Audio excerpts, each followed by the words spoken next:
semua yang melekat pada Rasulullah sallallahu alaihi wasallam mulia.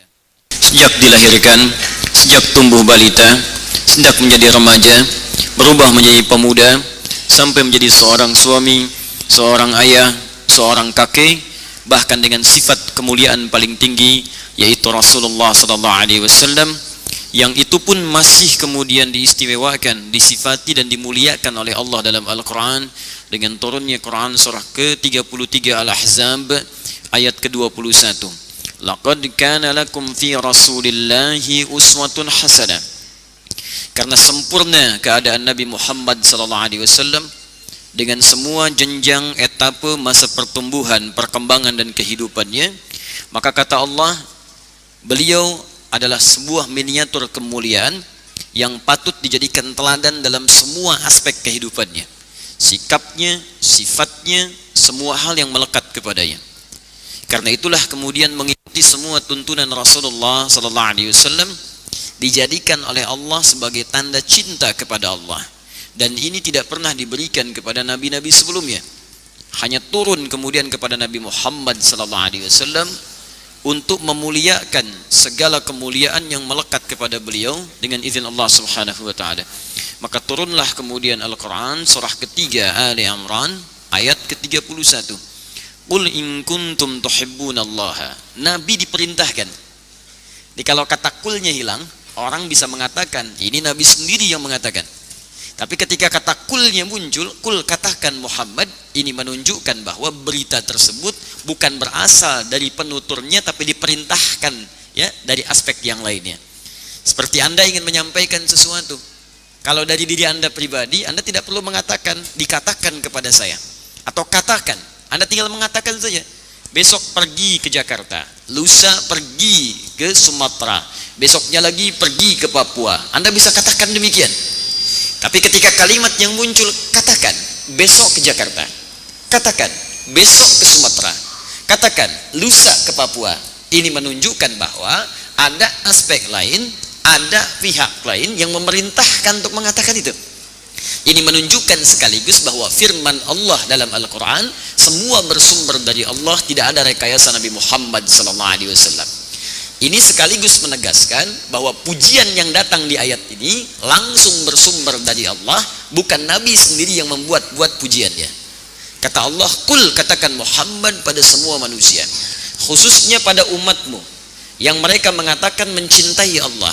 In kuntum tuhibbunallaha, jika kalian serius mencintai Allah, fattabi'uni, maka buktikan cintamu dengan cara mengikuti semua tuntunan-tuntunan yang bersumber dari Nabi Muhammad sallallahu alaihi wasallam. Yuhibbukumullah, maka dengan mengikuti semua tuntunan ini, cinta Allah akan dijatuhkan kepada orang itu. Wa yaghfir lakum dzunubakum, ketika cinta mulai diturunkan, maka dosa-dosa akan digugurkan oleh Allah Subhanahu wa taala. Nabi Muhammad disebutkan dengan semua kemuliaannya, akhlak dan tampilan fisiknya dipuji, kemudian minta diteladani dan dijadikan sebagai tanda kecintaan untuk kepada Allah Subhanahu wa taala. Cukup tiga itu menegaskan kemuliaan beliau di sisi Allah Subhanahu wa taala.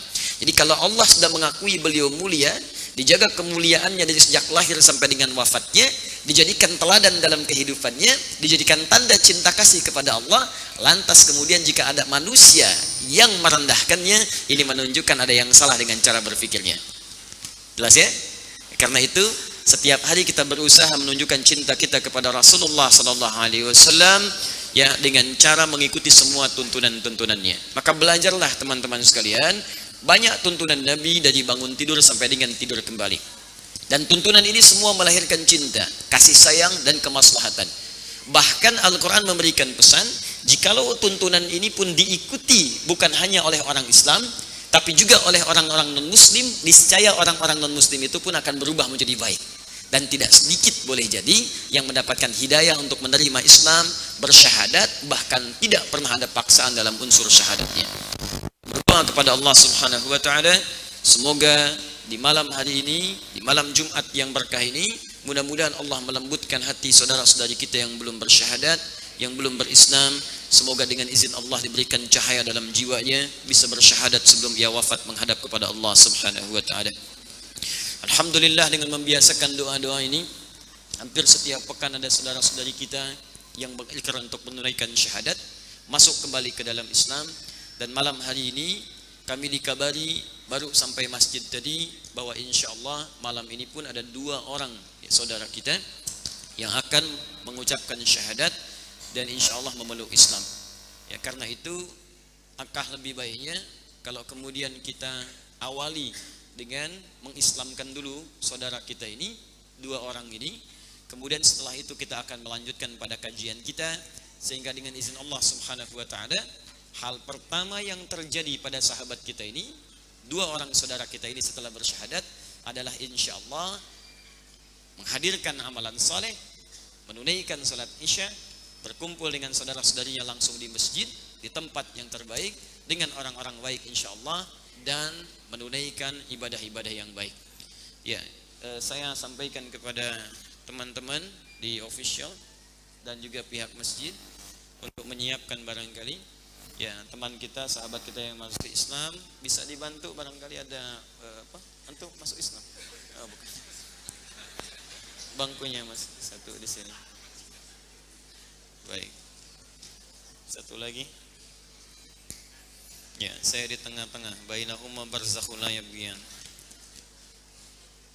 Silakan. Silakan. Bapak yang masuk Islam. Ya, silakan di sebelah kanan. Satu lagi, Masnya. Sebelah kiri ya, silakan. Baik. Bapak siapa? Boleh disimpan dulu di sini. Oke. Kita coba nyalakan dulu ya.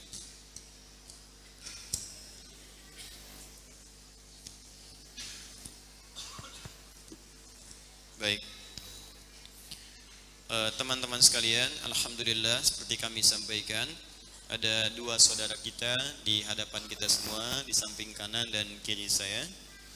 Baik di sebelah kanan saya ada Bapak atau Mas Rioni ya, P Pasoro. Ya, baik ya. P-nya apa? Oh, Marga Palembang. Rioni Palembang Pasoro gitu. Oh, Masya Allah. Baik, laki-laki ya, terlihat beliau. Ya. Baik, tempat tanggal lahir Antepao ya. Betul, 27 Mei 1982. Mohon maaf, sebelumnya agamanya apa? Kristen. Baik, sekarang masih Kristen. Baik ya. Mau masuk Islam. Boleh dipegang mic-nya? Mohon izin ya, saya ingin pastikan dulu dan setiap saat saya tegaskan kalimat ini. Mas Roni, juga di samping kiri saya ada Mas Daud ya. Mas Daud Peter Sumampo. Baik ya, panggilannya Daud, Peter atau Daud. Baik. Laki-laki, Jakarta, 11 Desember ya.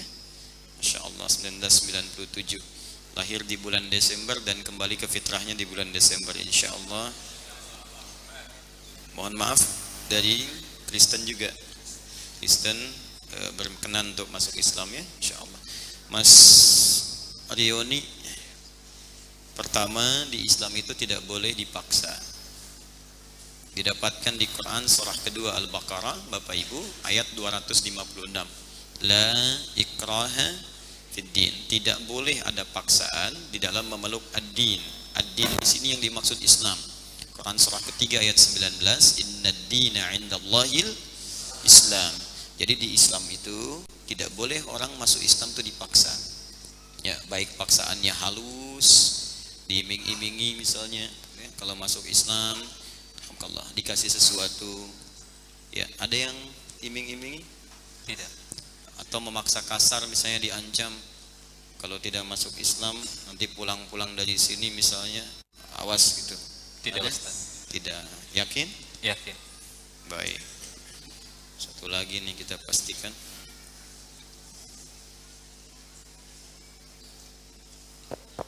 Ya. Mas Daud, ada yang paksa ini? Enggak. Paksaan tidak. Lembut misalnya? Tidak. Yakin? Yakin. Diingat-ingat dulu. Yakin. Betul ya. Baik. Alhamdulillah. Baik, karena tidak boleh ya, termasuk juga kalau ada musibah, Kalau mau bantu, jangan ada embel-embel yang lain. Ya, nggak boleh bantu di kita nggak ada. Bantu misalnya bawa sarung atau mie instan yang kalau nggak bersyahadat nggak dikasihkan, itu nggak boleh. Ya, atau bikin biskuit mereknya la ilaha illallah gitu ya, terus dimakan langsung masuk Islam, itu juga tidak sah ya, tidak boleh. Baik, disaksikan ya, jadi teman-teman kita ini nanti dibantu bahwa tidak ada yang paksa sedikit pun. Yang kedua, mohon maaf ini ya Mas Rioni dan Mas Daud, di semua keyakinan pasti ada ibadah apapun prakteknya, ada komitmen di dalam Al-Quran. Kalau sudah masuk Islam maka harus mau beribadah. Ya, itu ada di kedua ayat 208. Tadi imam kita bacakan. Ya ayyuhalladzina amanu dukhulu fis-silmi kafah. Hai orang-orang yang sudah masuk Islam beriman, mesti mau mengerjakan tuntunan ibadah dalam Islam, yang dengan ibadah itu akan membimbing kita jadi lebih baik. Ada sholatnya. Sudah lihat tadi orang sholat? Sudah Ustaz. Sudah lihat Mas? Sudah belajar? Sudah. Sudah belajar sholat? Sedikit-sedikit. Baik. Tadi maghrib namanya 3 rakaat. Ya, lama nggak berdirinya? Isya lebih lama. Ya. Yakin? Nggak Yakin. pikir-pikir dulu. Enggak. Mas, Ramadan udah taraweh loh. Ini masih mending 3 rakaat. Taraweh bisa 11. Bisa lebih. Oh, udah tahu ya. Alhamdulillah. Ya. Udah bagus. Nanti taraweh pertama di sini ya. Alhamdulillah. Saya imamin pakai Al-Baqarah ya. Kalau Allah berkehendak. Yakin ya? Yakin Ustaz. Baik. Terakhir, orang tua masih ada. Masih hanya ibu. Ibu ada. Ayah Sudah meninggal. sudah meninggal. Ibu apa agamanya? Kristen. Kristen. Kalau ini ibu sudah berjilbab ya? Sudah muslimah ya? Sudah. Baik, baik. Baik, ini khusus untuk Mas Rioni, juga antum insyaallah, untuk kita semua. Ada ketentuan di Quran surah 31 Luqman ayat 14 sampai 15, khususnya di ayat 15-nya. Kata Allah, kalaupun seorang anak masuk Islam dan beda keyakinan dengan orang tuanya. Ya, orang tua tadi masih beragama lain, kemudian anak masuk Islam. Wa in jahadaka ala an tusyrika bi ma laysa laka bihi ilmun fala tuti'huma wa sahibhuma fid dunya ma'rufa. Ini cuma ada dalam Al-Qur'an. Silakan cek di kitab-kitab atau buku-buku yang Anda duga bagus. Baik, cek, hanya dalam Al-Qur'an Anda temukan ini. Jika Anda sudah kemudian masuk Islam, ibu keyakinannya beda, tetap jangan putuskan hubungan kekeluargaan dalam konteks dunia. Ya, sayangi ibu. Kalau punya penghasilan, berikan hadiah. Tetap berbuat baik dalam kehidupan dunia. Kalau dipaksa-paksa ikut kembali ke agama semula, ditolak dengan cara yang lembut. Iya. Ya, siap ya? Siap. Baik, mudah-mudahan dengan itu menjadi hidayah untuk ibunda insyaallah. Saya tidak berlama-lama, saya coba bimbing untuk syahadatkan satu persatu ya, Mas Daud ya. Saya mulai dari Mas Rioni. Iya Ustaz. Tolong ikuti saya pelan-pelan saja ya. Ya. Jangan dikejar, saya tidak kemana-mana. Kemudian jangan cepat ya. Iya Ustaz. Baik, bacakan dari hati supaya lebih bisa merasakan kebaikannya. Ya. Bismillahirrahmanirrahim. Bismillahirrahmanirrahim. Ar-Rahim. Ashhadu Asyhadu alla alla ilaha ilaha illallah illallah wa ashhadu wa asyhadu anna anna Muhammadan Muhammadan Rasulullah. Rasulullah. Saya bersaksi Saya bersaksi dengan sesungguhnya dengan sesungguhnya bahwa bahwa tidak ada Tuhan tidak ada Tuhan yang layak disembah yang layak disembah dan dipertuhankan dan dipertuhankan kecuali kecuali hanya hanya Allah, Allah. dan Dan saya bersaksi saya bersaksi dengan sesungguhnya dengan sesungguhnya bahwa bahwa Nabi Muhammad Nabi Muhammad adalah adalah utusan utusan Allah Allah yang terakhir. yang terakhir. Baik, satu lagi. Bismillahirrahmanirrahim. Ar-Rahim. Asyhadu Asyhadu alla alla ilaha ilaha ilaha illallah wa asyhadu wa asyhadu anna anna Muhammadan Muhammadan Rasulullah. Rasulullah. Saya bersaksi Saya bersaksi dengan sesungguhnya dengan bahwa tidak ada Tuhan yang layak disembah yang layak disembah dan dipertuhankan dan dipertuhankan kecuali hanya Allah. Dan saya bersaksi dengan sesungguhnya bahwa Nabi Muhammad adalah utusan Allah yang terakhir. Alhamdulillahirabbil alamin. Arrahmanir rahim. Maliki yaumiddin. Iyyaka na'budu wa iyyaka nasta'in. Ihdinas siratal mustaqim. Siratal ladzina an'amta 'alaihim ghairil maghdubi 'alaihim waladdallin. Allahumma nahmaduka hamdan na'imin. Hamdan yuwafi ni'amahu wa yukafi'u mazidah. Ya Rabbana lakal hamdu wa lakal syukru kama yanbaghi li jalali wajhikal karim wa li 'azimi sultanik. Allahumma salli wa sallim barik ala rasulika al-karim nabiyyina Muhammadin wa ala alihi wa sahbihi ummatihi ila yaumiddin. Allahumma taqabbal ya Allah min akhina Riyoni wa Daud islamahuma ya rabbal alamin. Ya Allah, kami bermohon kepadamu agar engkau berkenan menerima syahadat dan keislaman dari saudara kami Riyoni dan Daud ya arhamar rahimin. Allahumma yassir lahuma hayatahuma, aslih lahuma ya Allah hayatahuma. Ya Allah, mudahkan jalan hidup bagi keduanya. Anugerahkan bimbinganmu ya Allah kepada keduanya dan perbaiki kehidupan keduanya supaya lebih mendapatkan ridha dan maghfirahmu ya rabbal alamin. Allahumma ya arhamar rahimin, kama hadaita ya rabbal alamin li akhina Riyoni, Allahumma fahdi ummahu ya rabbal alamin. Ya Allah, sebagaimana engkau telah berikan kepada saudara kami hidayah Riyoni, anugerahkan pula hidayah serupa kepada ibundanya ya Allah ya rabbal alamin. Ihdiha ilal Islam qabla wafatiha. Allahumma ya Allah, mantapkan hatinya untuk bersyahadat sebelum ia wafat. Anugerahkan kekuatan kepada beliau ya Allah untuk bisa berkumpul dengan anaknya, dengan orang-orang beriman kepadamu. Allahumma alhiqna ma'ahuma ya rabbal alamin. Ya Allah, himpun kami semuanya yang ada di sini ya Allah, atau yang jauh dari tempat ini, dengan rahmat yang kau berikan kepada kedua hambamu ini ya rabbal alamin. Rabbana atina fid dunya hasanah fil akhirati hasanah wa qina adzaban nar. Bifadlika subhana rabbika rabbil izzati amma yasifun. Wassalamun alal mursalin wa akhiru da'wana alhamdulillahi rabbil alamin. Alhamdulillah. Sironi sudah Islam? Sudah Islam? Sudah. Baik, berarti Islamnya sudahan. Sedang Islam ya sekarang, alhamdulillah. Jadi sekarang sedang Muslim, Mas Daud ya? Sudah Ustaz. Nah, tolong jaga baik-baik ya, dipertahankan nilai keislaman. Satu lagi ingat, kalau sudah masuk Islam tidak boleh keluar. Iya. Ya, di dunia ini pintu yang hanya boleh masuk dan nggak bisa keluar cuman Islam. Yang lain keluar. Anda masuk masjid, ada keluar masjid. Karena itu ada doa masuk, doa keluar. Masuk toilet, keluar toilet. Nggak bisa di toilet, nggak keluar-keluar itu ya. Harus keluar. Masuk rumah, keluar rumah. Tapi masuk Islam, pintunya nggak ada pintu keluar. Ya.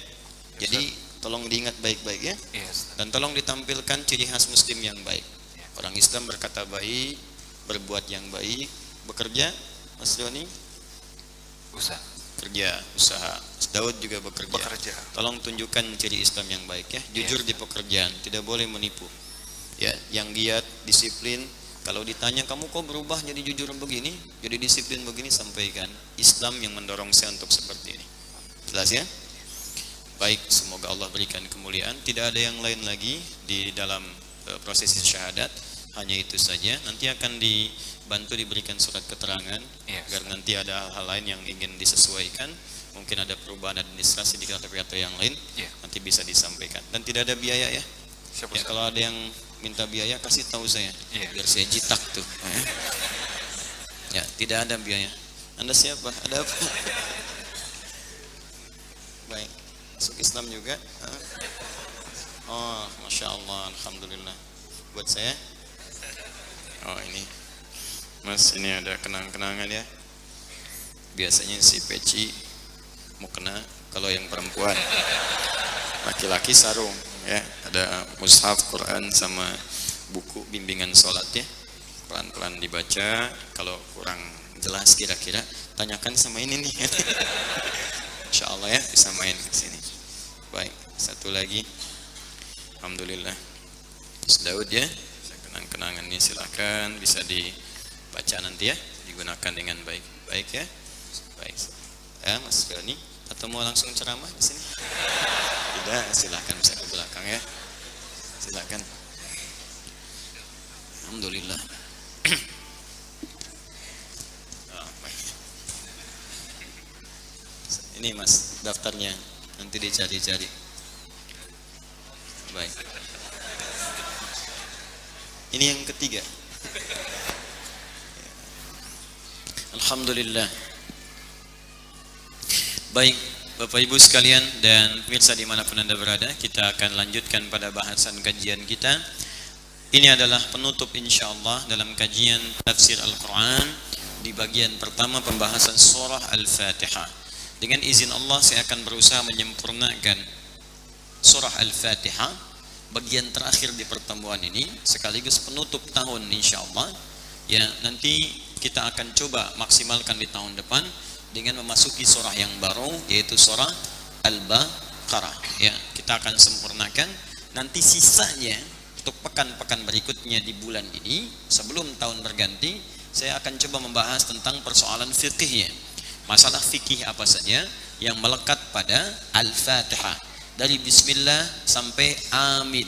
Ya, amin itu kalimat untuk jawabannya. Al-Fatihahnya sampai waladhdallin ya. Jadi sampai waladhdallin di situ ada masalah fikih apa, sampai ke amin seperti apa? Apakah amin dibaca panjang amin ya? Atau A-nya yang panjang min-nya pendek, atau A-nya pendek min-nya panjang? Nanti insyaallah saya akan hadirkan beberapa kitab, ini sebagian saya bawa, nanti akan diperkenalkan. Ini kitab yang ini, kitab yang ini, kitab yang ini, sampai kita terbiasa kemudian mengkaji sesuatu dengan referensi yang jelas, sehingga ketika mengamalkan ada ketenangan dan kekhusyuan bagi kita untuk mengamalkannya. Bismillahirrahmanirrahim. Kita masuk pada bagian yang terakhir, masih di surah Al-Baqarah, di surah Al-Fatihah. Pada ayat yang terakhir, siratal ladzina an'amta 'alaihim ghairil maghdubi 'alaihim waladdallin. Baik. Siratal ladzina an'amta 'alaihim. Ya Allah, mohon anugerahkan kepada kami segala solusi dari persoalan hidup yang kami alami saat hidup ini di bumi, kebahagiaan yang mungkin kami raih, kemudahan dalam beribadah yang bisa kami dapatkan, kesuksesan dalam aktivitas dan pekerjaan yang kami lakukan. Itu semua bermakna hudan, jamak dari kata hidayah. Jika kita ingin meminta semua itu, maka kita katakan dengan bentuk permintaan, al-amru lit-talab, ya, permohonan kepada Allah. Kalau dari yang bawah kepada yang atas, minal adna ilal a'la, maka sigatnya talab, permintaan dengan bahasa yang lembut dan khusyuk. Kalimatnya berubah dari kata hudan menjadi ihdi. Kalau kita ingin mintakan untuk banyak orang, seperti pernah saya sampaikan, bukan hanya sekedar untuk kita pribadi. Mungkin yang butuh anak-anak kita. Anak-anak butuh kesuksesan, butuh kemudian kemudahan dalam ujian apapun jenisnya. Ujian sekolah itu, ya, apakah ujian dalam kehidupannya, rumah tangganya, pekerjaannya. Mungkin Anda tak punya masalah, tapi istri sedang punya persoalan. Mungkin istri nggak punya masalah, suami mungkin dililit dengan problematika kehidupan. Maka dijamakkan permohonannya untuk objeknya. Jamak objek itu dalam bahasa Arab menggunakan kata nahnu. Disingkat menjadi na, digabungkan ihdina. Ya, ihdina, ya Allah, anugerahkan kepada kami petunjuk, kemudahan, jalan kesuksesan, solusi dari masalah, kebahagiaan, ketentraman, kedamaian seperti pernah saya uraikan di pertemuan-pertemuan yang telah lalu. As-siratal mustaqim, yang lurus. Kalau ibadah lurus ya Allah, tidak dipengaruhi oleh segala hal yang tidak ada kaitannya dengan ibadah. Kalau solusi mudah ya Allah, tidak berbelit-belit. Kalau kesuksesan gampang diraih ya Allah, tidak kemudian sulit untuk mendapatinya. Kemudian kita katakan siratal ladzina an'amta alaihim, ya Allah, mohon anugerahkan kepada kami semua harapan itu dengan nikmat seperti Engkau pernah berikan kepada orang-orang sebelum kami. Maka dijawab oleh Allah Subhanahu wa taala, kalau engkau ingin mendapati semuanya itu, maka ikutilah jalan hidup orang-orang terdahulu. Maka diturunkanlah oleh Allah Quran surah keempat An-Nisa ayat 69 itu. Ya, siapa saja mereka? Ada 4 golongan. Wa may yuti'illaha war rasul, siapa yang mampu menaati Allah dan Rasul. Bagaimana cara menaati Allah dan Rasul ini? Mengamalkan tuntunan. Siapa yang bisa paling bagus dijadikan pedoman, ya, untuk model kita ikuti supaya kita bisa menaati Allah dan Rasul ini dan mendapatkan hal yang tadi kita harapkan, jawaban yang dijanjikan. Maka disebutkan dalam ayatnya, disempurnakan, faulaika ma'al ladzina an'ama Allahu 'alaihim. Maka orang-orang yang mampu menaati Allah dan Rasulnya ini akan disatukan dengan orang-orang dulu yang menjadi model kehidupan. Mereka diberikan kenikmatan melimpah oleh Allah. Ini jawaban dari Al-Fatihah ayat 7 tadi. Siapa mereka? Minan nabiyyina, semua kalangan nabi. Was-siddiqina, orang-orang yang membenarkan isi Al-Quran, orang-orang yang membenarkan tuntunan Allah dan Rasul lalu mengamalkan itu. Bukan sekedar yakin benar tapi nggak diamalkan. Jadi ketika dia yakin Al-Ikhlas, hanya Allah yang esa, yang lain tidak, diamalkan. Jadi bukan hafal Al-Ikhlas tapi di lisannya mengatakan semua agama sama, menuju pada Tuhan yang sama. Itu bukan siddiq namanya, bukan siddiqin, ya. Kemudian wasyuhada, orang-orang yang syahid di jalan Allah Subhanahu wa taala. Orang-orang syahid ini banyak ragamnya. Terakhir kita berhenti di sini, ya. Jadi kalau kita ingin mendapatkan kemudahan hidup, kedamaian hidup, kesuksesan dalam pekerjaan, kenikmatan dalam rumah tangga, maka ikuti role model hidup para nabi. Karena itu di Al-Quran dicontohkan, ada yang pernah sakit, Nabi Ayub, ya, sakit yang sangat parah, begini cara mengatasinya. Ikuti, baca ayatnya, praktekkan. Demikian cara hidupnya. Karena itu di ujung ayat yang disebutkan wa dzikra lil abidin, kalau ada hamba Allah yang soleh, diuji bahkan dengan penyakit yang sama seperti Nabi Ayub. Kata Allah, kalau dia mengamalkan amalan serupa, saya sembuhkan. Sedangkan ujian sakit Nabi Ayub itu keterangannya sangat jelas, tidak dialami oleh umat sebelumnya, tidak dirasakan oleh orang setelahnya. Tapi kalimat Qur'annya, kalau mengalami Anda serupa pun disembuhkan oleh Allah. Artinya nggak ada penyakit yang nggak bisa disembuhkan oleh Allah Subhanahu wa taala. Ya, kecuali satu saja kematian, ya, kematian itu sudah nggak ada obatnya, yang lain ada semuanya. Ya, kematian itu obatnya amal soleh. Kalau amal solehnya benar, amal solehnya banyak, ya tenang. Wafatnya pun nggak terasa. Saking tenangnya ditampakkan pahala-pahalanya, jadi nggak kerasa. Jadi dia sedang lihat pahala aja, sedang lihat kenikmatan, nggak kerasa nyawanya sudah keluar. Makanya panggilan untuk orang soleh itu panggilannya panggilan jiwanya, bukan panggilan orangnya. Panggilan jiwanya, karena nggak terasa jiwa sudah keluar, tenang. Jadi lagi senyum, tiba-tiba nyawa udah nggak ada. Ya, lagi gembira, nyawanya hilang, tinggal keringat aja di keningnya. Ya, ada yang sedang sujud, ada yang baca Quran. Lagi sedang menikmati keadaan nilainya, hilang kemudian jiwanya. Itu yang disebutkan di Quran surah ke-89 ayat 27 sampai 30 itu. Ya ayyatuhan nafsul mutmainnah, hei jiwa yang sedang tenang, jiwa yang nyaman gitu. Jiwa itu tenang, tampakkan pahala, tampakkan surganya, tampakkan janji Allahnya. Irji'i ila rabbiki radiyatan mardiyah. Ayo cepat pulang kepada Rabbmu, aku ridha dengan semua amalmu, engkau pun akan ridha dengan pemberianku. Belum selesai ayatnya. Fadkhuli fi ibadi wadkhuli jannati. Kamu masuk dalam golongan hambaku yang saleh. Kemudian apa? Wadkhuli jannati. Nih, aku siapkan surga yang seperti ini untukmu. Ditampakkan surganya. Jadi, kalau nggak percaya, beramal saleh dulu deh sekarang. Karena kematian itu pasti. Kalau kematian, maaf ya, nggak direncanakan pun pasti datang. Nggak usah direncanakan. Rencana ingin meninggal, meninggal juga. Jadi kematian datang tidak dengan rencana, tapi kepastian yang pasti akan terjadi. Karena pasti, mau beriman mau tidak pasti meninggal. Buktinya udah banyak. Yang belum beriman meninggal, yang beriman wafat.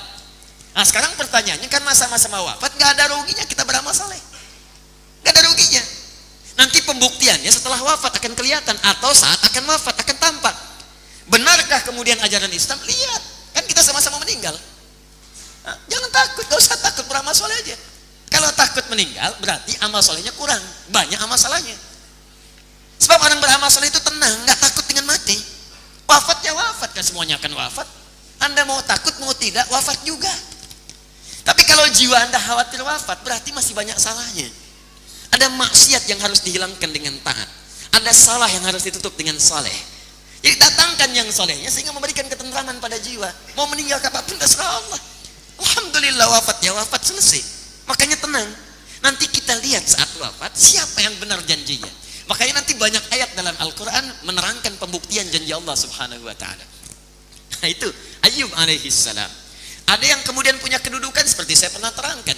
Dari yang mulai Yusuf alaihissalam, Nabi Musa alaihissalam, sampai puncaknya Nabi Sulaiman yang bisa menaklukkan jin, bisa mengekang setan, bisa bicara dengan hewan-hewan, semut bisa bicara. Tapi dalam keadaan seperti itu pun tidak pernah sombong dan selalu mendekat kepada Allah. Tasbihnya jalan, sholatnya jalan, zikirnya jalan, menguasai awan. Awan, datang awan. Ya, tolong bawa saya ke selatan. Ke selatan? Cuman awan doang, wan, datang. Songgoko awan kinton, cuman itu aja, yang lain enggak. Ya, ya awan, datang awan. Gudua wahasya, datang pagi sore, kendaraan itu. Naklukkan jin, jin takluk. Semut diajak bicara. Ya, semut bicara, fatabas sama dhahika. Saya tahu itu. Ya. Awas, ada pasukan Sulaiman, nanti kamu keinjak masuk. Kedengaran. Anda dengan semut aja nggak akrab. Ya.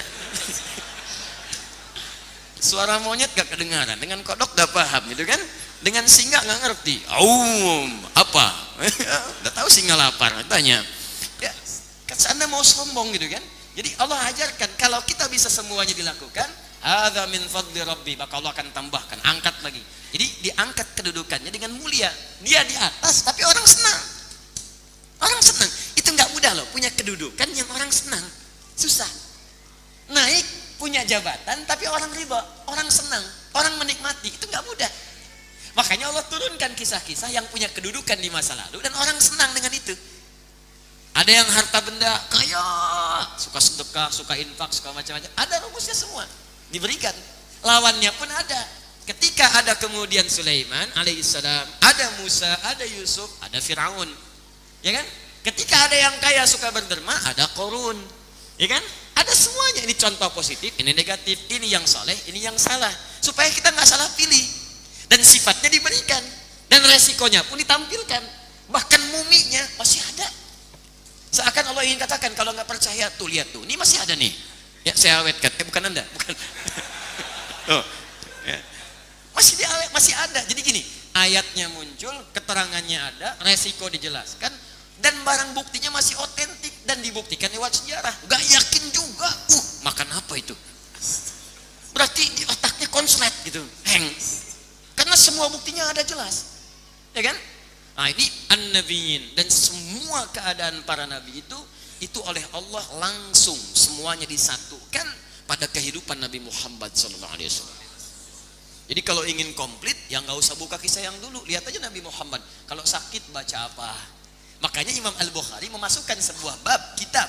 Di dalam 97 pembahasan ada yang namanya Kitabul Marid, bimbingan Nabi saat sakit. Bacanya apa? Kalau sakit ringan apa? Kalau sakit berat apa?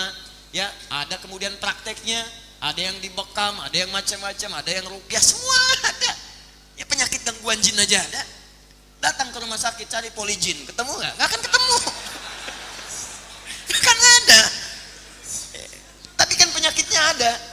Ya polisi sihir, polijin, ya silahkan cek, nggak akan ketemu.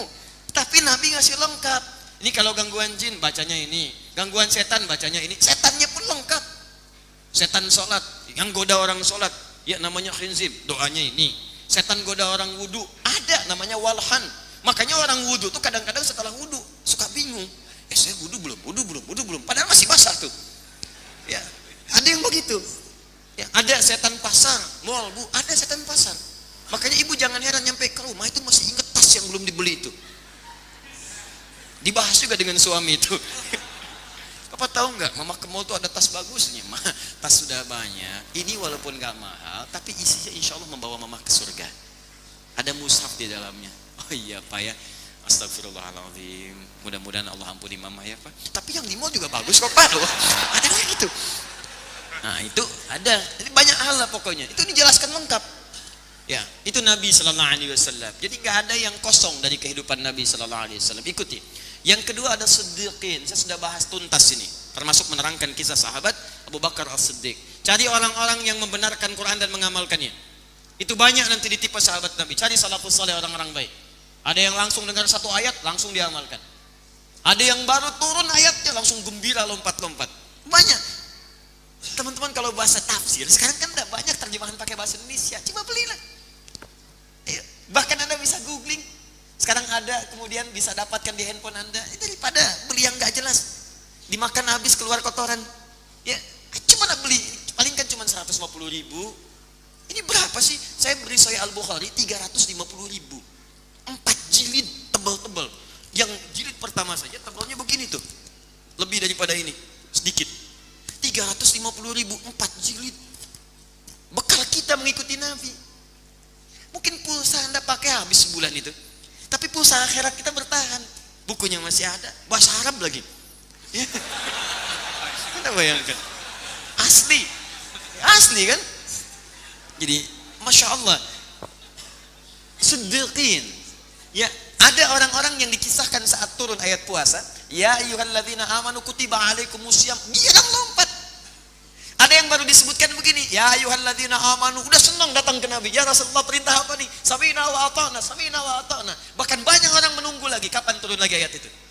Karena paham, saking membenarkannya isi Al-Qur'an, mereka bahkan menunggu perintah. Ada perintah apa? Sami'na wa ata'na. Ayat jihad langsung berangkat. Ayat warisan kanannya lagi. Ayat sholat dikerjakan. Ayat puasa ditunggu. Siddiqin keluarkan. Dan contoh tertinggi Abu Bakar As-Siddiq. Kemudian syuhada, saya pernah terangkan di pertemuan lalu, ada syuhada jenisnya orang yang berperang ketika ada tuntutan untuk membela nilai-nilai keislaman, ya, atau hal-hal tempat yang dizalimi seperti bangsa, negara dan sebagainya. Ada sifatnya yang kemudian dalam ranah pengajaran dan pelajaran seperti yang kita kerjakan sekarang. Ada juga kemudian 3 atau 4 keadaan lain yang masuk dalam kategori jihad, dan yang terakhir solihin. Apa kategori ini? Siapa kemudian golongan solihin itu?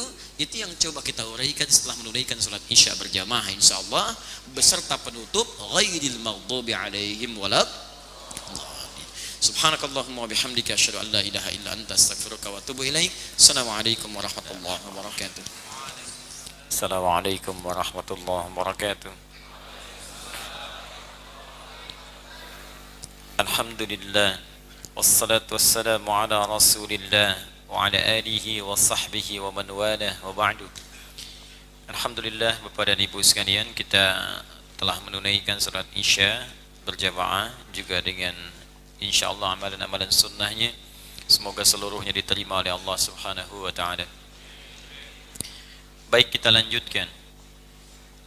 Jika seorang hamba ingin mendapatkan kenyamanan, ketenangan, kemudahan ibadah, solusi dari setiap problematika kehidupan yang dihadapi, maka kita diberikan bimbingan oleh Allah setiap hari.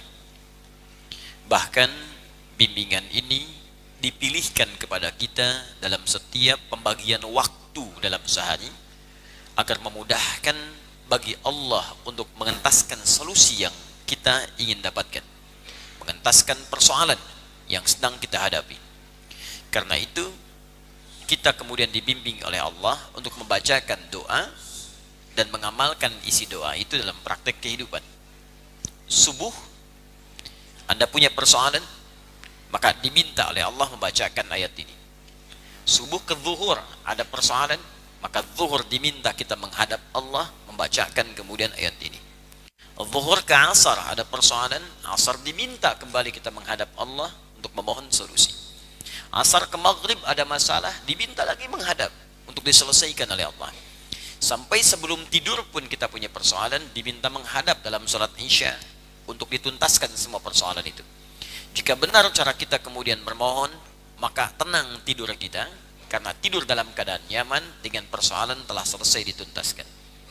Namun demikian, tidak semua orang yang membacakan kemudian surah ini, ayat-ayat ini, lalu lantas mendapatkan jawaban seketika yang mengentaskan semua persoalannya.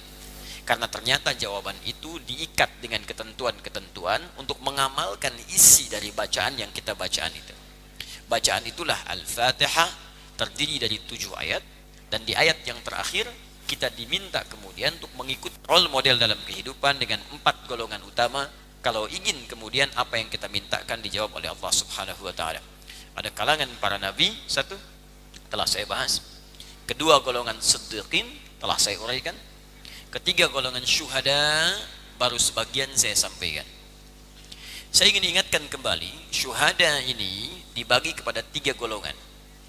2 dibenarkan, 1 diingkari. 2 dibenarkan, 1 diingkari. Golongan pertama disebut dengan syahidud dunya wal akhirah. Syuhada masuk dalam kategori syahid dunia dan akhirat. Jadi di dunia orang menyebutnya dengan syahid. Syahid, wafat syahid, syahid. Di akhirat pun statusnya syahid. Yang kedua, syahidul akhirah dunad dunya. Di akhirat mendapatkan status syahid, tapi di dunia umumnya tidak disebut dengan syahid. Taunya meninggal saja. Tapi statusnya di sisi Allah syahid. Ya, jika dia syaratnya beriman, beramal soleh. Baik. Yang ketiga, syahid dunya dunal akhirah.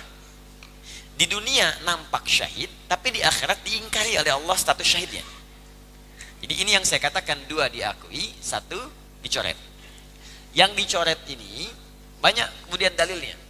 Bahkan kalau kita mengaji yang paling mudah di Riyadhus Shalihin, dari 1896 hadis, itu ada di bab pertama, ya, babul ikhlas wa ihdharun niyyah, bab tentang keikhlasan dan menghadirkan niat dalam setiap perkataan dan perbuatan kita.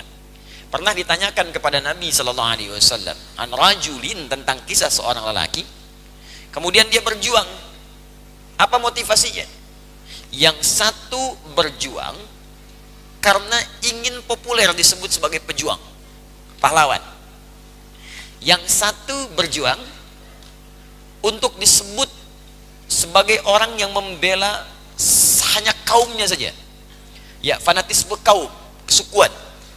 Ini agak mirip-mirip dengan yang pertama, ingin diagungkan. Satu ingin populer, ya, ingin disebut syahid, ya, ingin disebut pejuang, orang hebat berjuang. Yang kedua, hanya berniat untuk kaumnya saja. Yang penting kelompok saya ini bisa dibela. Maka ketika ditanyakan kepada Nabi sallallahu alaihi wasallam, ayyuhuma fi sabilillah, mana di antara kemudian yang 2 itu yang termasuk fi sabilillah, yang syahid di jalan Allah? Apa jawaban Nabi? Saat itu Nabi mengatakan, man qatala litakuna kalimatullahi hiyal ulya fahuwa fi sabilillah. Kata Nabi, bukan satu di antara 2 itu.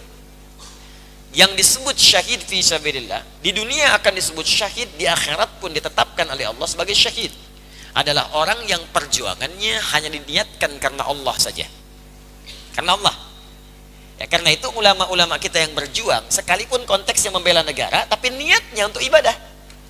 Ulama-ulama kita, makanya yang dikeluarkan Syekh Hashim, Hashim Asy'ari, itu resolusinya jihad. Resolusi jihad. Ya, konteksnya membela negara, niatnya untuk ibadah. Makanya saya sering katakan, orang Islam itu pasti akan banyak manfaat dari keislamannya. Jadi ketika dia berislam, akan ada berdampak bagi lingkungannya. Orang Islam baik, orang Islam berbagi, ada ajaran menanam pohon, ada ajaran berbagi infak, ajaran toleransi, ajaran membela negara, ada semua. Jadi kalau kemudian jadi muslim di satu tempat, pasti manfaatnya akan banyak kepada lingkungannya.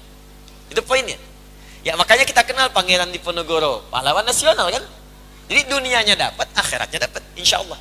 Imam Bonjol, dunia dapat, akhirat dapat. Ya, pahlawan nasional. Tapi niat yang membedakan. Karena itu orang-orang yang berjuang seperti ini, dunianya kemudian disebut dengan syahid, akhiratnya disebut dengan syahid. Hamzah paman Nabi radhiyallahu taala anhu, sangat populer. Syahid dunia, syahidus syuhada, akhiratnya pun syahid. Jelas? Yang ditolak oleh Allah melalui lisan Rasulullah tadi yang 2. Berjuang untuk popularitas, ya, berangkat berjuang jihad, tapi kemudian apa? Awas, hati-hati. Hati-hati. Dia niatkan hanya untuk cari popularitas. Dia niatkan kemudian, mohon maaf, hanya untuk membela sebuah komunitas. Tapi ada yang tidak pernah terjadi di masa Nabi, tapi diprediksikan oleh Nabi terjadi di masa depan. Dan sekarang kejadian. Adalah orang-orang yang tiba-tiba datang dengan sebuah ajaran yang akan mengagetkan. Jangankan kata Nabi, orang di masa itu, orang masa lalu pun kalau dengar itu ikutan kaget. Ini ada paham-paham ekstrim di kemudian hari. Apa diantaranya? Ini sudah diprediksi oleh Nabi SAW. Ada ajaran-ajaran yang menyesatkan, ya, yang kalau didengar oleh orang sekarang, ya, kata Nabi, orang masa depan akan kaget. Orang dulu pun ikutan kaget. Ini terbagi dua. Satu, ada ajaran, dua, tindakan. Apa yang dimaksud ajaran? Nah, misal, tidak semuanya ajaran kelihatan ekstrim. Ya, tidak semua ajaran kelihatan ekstrim. Tapi dari kata-kata seakan-akan benar padahal keliru. Semua agama itu sama, menuju pada Tuhan yang sama, cuman caranya beda-beda. Waktu dengar pertama kali itu kaget kan kita? Kaget gak? Nah, itu kata Nabi, jangankan kita, Abu Jahal pun kalau dengar ikutan kaget. Abu Lahab kalau dengar ikutan kaget karena dulu nggak ada. Tiba-tiba muncul, ya. Ajaran pluralisme dan sebagainya. Tapi yang kedua, tiba-tiba muncul orang keras meneriakan takbir, Allahu Akbar, tembak orang, bunuh orang, bom orang, tusuk orang. Dan semua nggak ada batas. Yang penting menurut dia kafir, bom. Menurut dia kafir, tembak. Maka muncul bom panci, bom kulkas, bom ini, bom itu yang tidak pernah ada sebelumnya. Ya, jelas di sini. Nah, hati-hati, itu nggak pernah ada tuh.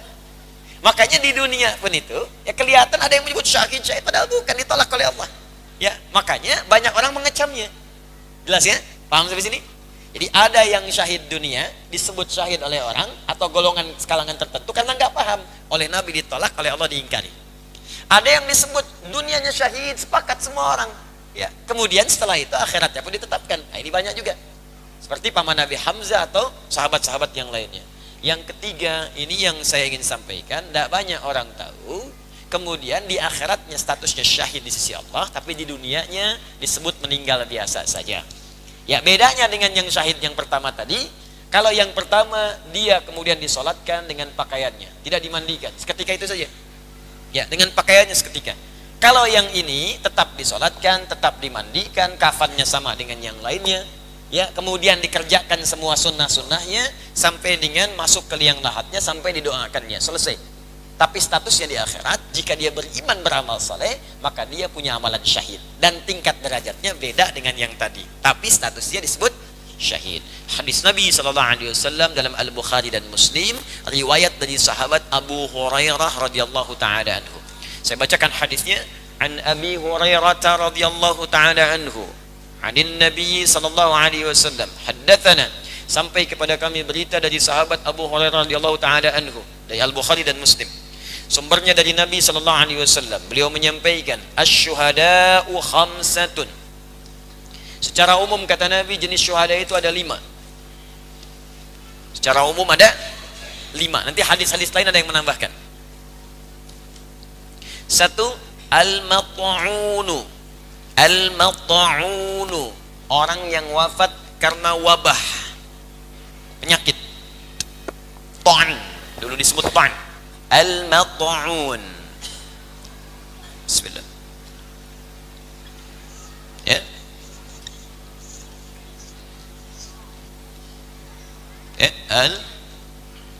Al-mat'un.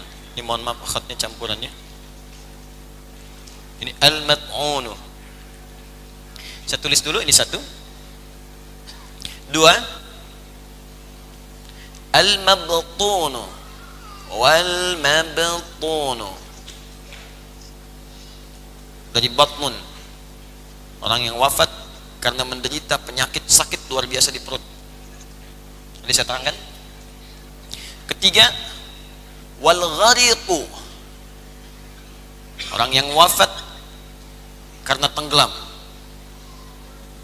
Nanti kita terangkan. Keempat, wasahibul hadmi, orang yang wafat karena tertimpa reruntuhan. Yang kelima, ini yang istimewa yang telah kita bahas, saya naikkan ke atas. Ini Nabi mengurutkannya menarik gitu ya. Kayak kita ingin memanggil ranking 1 kan gak duluan kan? Ya, harapan ketiga, harapan kedua, harapan satu, juara tiga, juara dua, baru juara satu. Ya, jelas sampai sini? Baik. Yang nggak dapat ujung harapan. Ya. Duta harapan, cerita harapan, harapan indah sampai ujung harapan. Ya. Di Bekasi apa yang nggak ada? Terakhir, wasyahidu fi sabilillah. Asyahid fi sabilillah. Ini kalau sudah ada syahid fi sabilillah, ini artinya sudah berjuang di medan perang atau orang-orang yang berjuang dengan pengetahuan. Ini sudah saya bahas. Nah, ada orang yang beriman, ingat statusnya tetap beriman. Dia beriman, beramal soleh. Beriman, beramal soleh, beriman dalam beramal soleh, kemudian wafat. Bagaimana cara wafatnya? Dia berperang tidak? Ya, ikut ta'lim misalnya jarang. Baik. Kemudian mat'un, dia kena wabah, kena penyakit. Misalnya ada penyakit malaria menyebar, kan? Dia termasuk yang kena, meninggal. Nah, itu saat wafat itu dalam keadaan beriman dia dan punya amal saleh, walaupun di dunianya tidak disebut syahid. Ya, di akhiratnya punya status di sisi Allah syahid, wafat dalam keadaan syahid. Jelas sampai sini?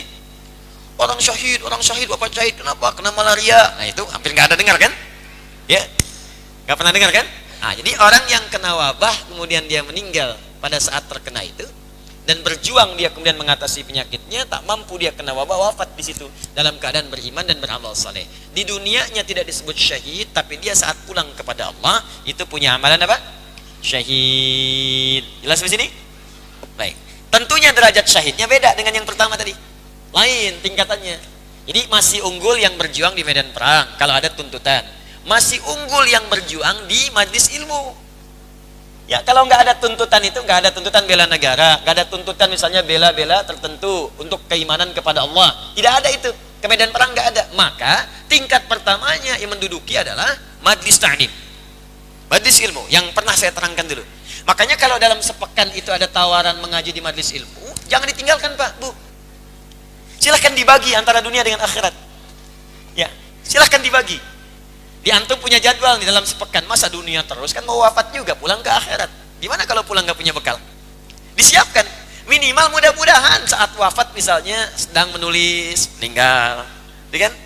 Ya, sedang memahami, meninggal, sedang tobat, meninggal. Allahu Akbar. Di begitu mendengar saya tobat, ya Allah.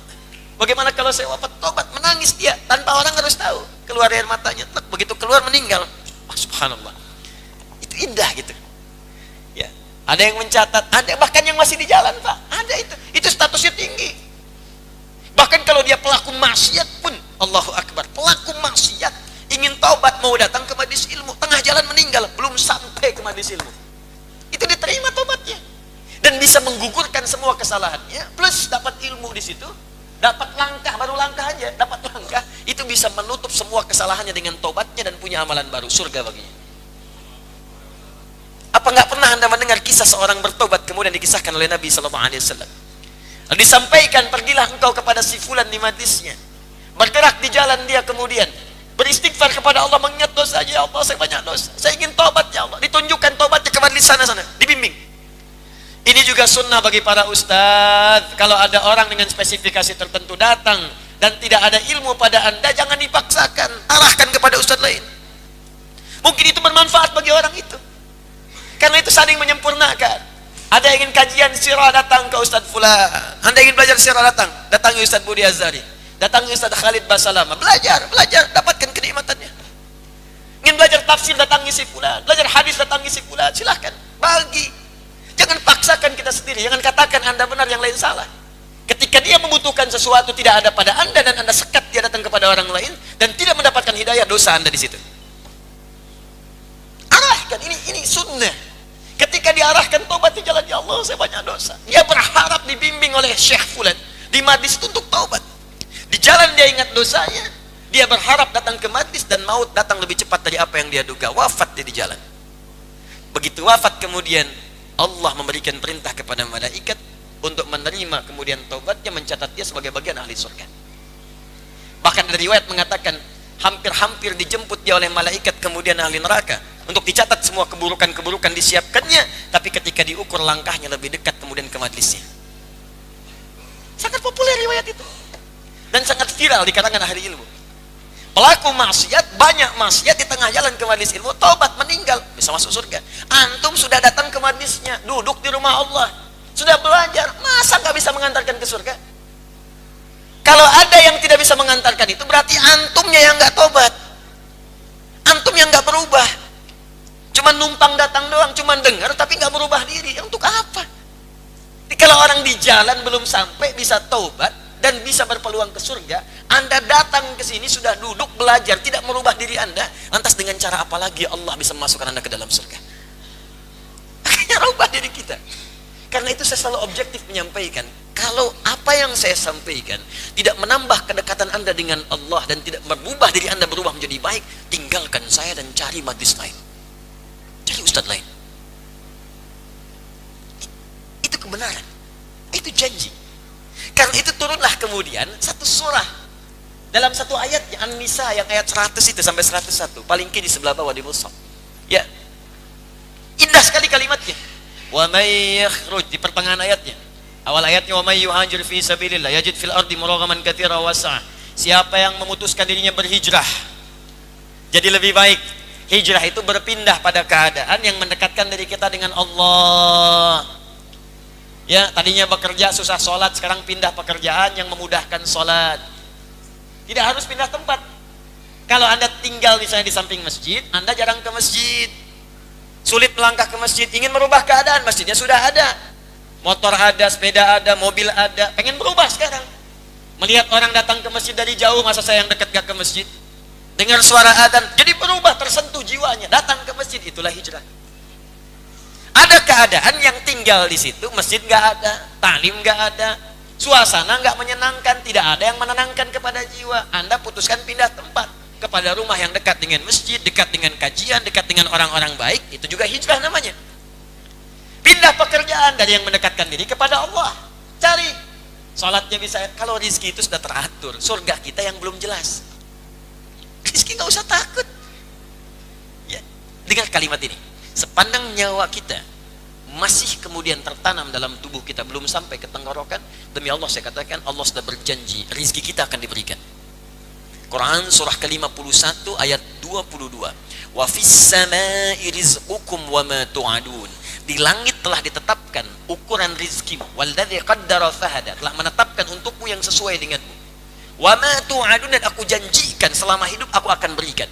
Karena itu ketika Nabi menyampaikan sebuah hadis dan lalu dicantumkan oleh Al-Imam An-Nawawi dalam Al-Arba'innya nomor hadis yang keempat, maka rizki disandingkan dengan kematian. Ya, inna ahadakum yujma'u fi batni ummihi, bacakan sanadnya, ya.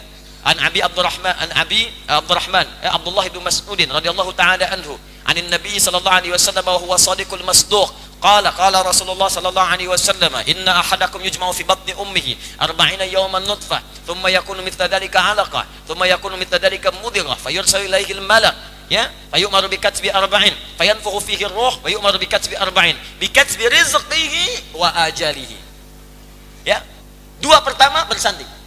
Kata Allah melalui lisan Nabi sallallahu alaihi wasallam, setiap kalian sebelum terlahir akan dihimpun di perut ibundanya.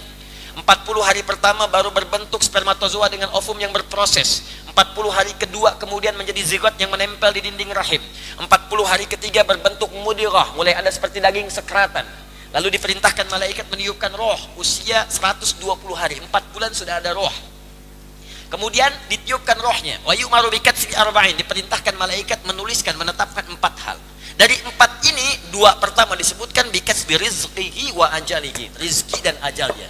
Rizki bersanding dengan kematian. Jadi kalau orang belum meninggal, rizki akan diberikan. Makanya sifat rizki sama dengan kematian, sama-sama ghaib. Sama-sama ghaib, kita cari dulu, kita usahakan. Kita menjemput kematian dengan beramal saleh, mencari rizki pun dengan saleh. Gak ditampakkan. Kalau ditampakkan, Anda gak akan semangat kemudian untuk bekerja dalam kehidupan. Rizki antum misalnya 100 miliar, malam ini udah diambil 99 miliar 999 juta, ya 99 ribu rupiah. 99 miliar 999 juta 999 ribu rupiah, tinggal 1000. Dan tahu kalau itu diambil 1000 meninggal. Apa Anda pikir besok Anda bekerja? Tidak. Itikaf di Masjid Alexander. Astagfirullah. Ya. Mas kenapa? Pulang dulu istirahat. Tinggal 1000. Capek, lemes tidur, dibangunin, plak, kasih aqua, sesedot meninggal. Sifatnya gaib. Jadi nggak usah takut dengan rizki, nggak usah takut. Rizki itu teratur. Anda tinggal mau bekerja, bergerak, rizki diturunkan. Yang belum jelas itu surga kita. Makanya cari. Ya hijrah. Nah, Kak, di antara cara hijrah itu nggak bisa langsung Anda kerjakan. Hijrah terbaik belajar dulu lewat ilmu supaya beramalnya benar. Maka muncul kemudian kalimat dari para ulama, al-ilmu qabla al-amal. Ilmu dulu baru beramal. Maksudnya amalnya disertai ilmu. Ya, tapi jangan lupa ini kalimat sering dipotong juga. Ada al-adabu qabla al-ilmi, adab sebelum ilmu. Di kalimatnya dipotong, bilangnya al-ilmu qabla al-amal, betul, tapi jangan lupa al-adabu qabla al-ilmi, adab sebelum ilmu. Orang yang menghapus kalimat adab sebelum ilmu, langsung ilmu kemudian amal, itu biasanya berilmu tapi tak beradab. Itu yang bahaya. Ya, nah adab, ilmu, amal. Datang dia ke majelis ilmu untuk belajar. Ayatnya apa berbunyi? Teruskan ayatnya. Wa may yakhruj min baitihi muhajiran ila Allahi war Rasul, thumma yudrikul maut faqad waqa'a ajruhu 'ala Allah. Siapa yang tergerak berhijrah? Ya Allah, saya banyak berbuat salah, saya ingin berubah ya Allah, saya ingin taubat. Datang dia ke majelis ilmu, dapat info, Ustaz fulan, berangkat dia di jalan. Sampai di jalan, thumma yudrikul maut, tiba-tiba datang maut menjemputnya lebih cepat dari apa yang ia duga. Mautnya tepat waktu, dia duga-duga mungkin masih lama kemudian wafatnya, ternyata maut datang lebih cepat dari apa yang ia duga, meninggal di jalan. Apa kesaksian Allahnya? Perhatikan kalimatnya. Faqad pakai fa, pakai qad. Fa-nya menunjukkan cepat, harfu 'atin rabitin baina syai'aini bila hudud. Huruf yang merespon sesuatu dengan cepat tanpa jeda. Qad tahqiq, huruf yang menjamin kepastian. Maka kalimatnya diterjemahkan dengan kalimat berikut. Maka Allah menjaminnya dengan cepat dan pasti. Waqa ajruhu 'ala Allah, dituliskan langsung pahalanya, digugurkan dosa-dosanya. Kita cari itu. Nah, ini kalau kemudian tidak ditemukan yang seperti ini, maka turun kemudian status syahidnya pada yang begini. 4 ini. Kalau masih ada buru, Pak, Bu. Teman-teman buru. Coba dalam sepekan tuh, di mana ada majlisnya? Al-Ihsan, Al-Azhar, Baitur Rahim, Jannatul Firdaus, sana lagi terus. Coba cari yang lebih dekat dengan Anda. Yang penting mudah-mudahan kita mah ikhtiar aja, nggak tahu kapan wafatnya. Penting ikhtiar. Ada amalan ini, kejar. Mudah-mudahan saat wafat dalam situasi sedang ta'lim, wafat sedang sholat. Terus walaupun naik misalnya ya bis kota, ya mau naik misalnya mobil-mobil dan online yang lain sebagainya, mau naik taksi, mau naik bis, usahakan di situ berzikir. Istighfar, subhanallah, masya Allah, astagfirullah, baca Quran. Kenapa? Mudah-mudahan saat wafat sedang zikir. Itu. Nah, ini jalan foto sini, foto situ. Aduh, ceplik ini, ceplik itu, update status. Ya, ketemu Ustadz bukan minta doa, minta foto. Antum buat apa? Buat bukti Ustadz di alam kubur.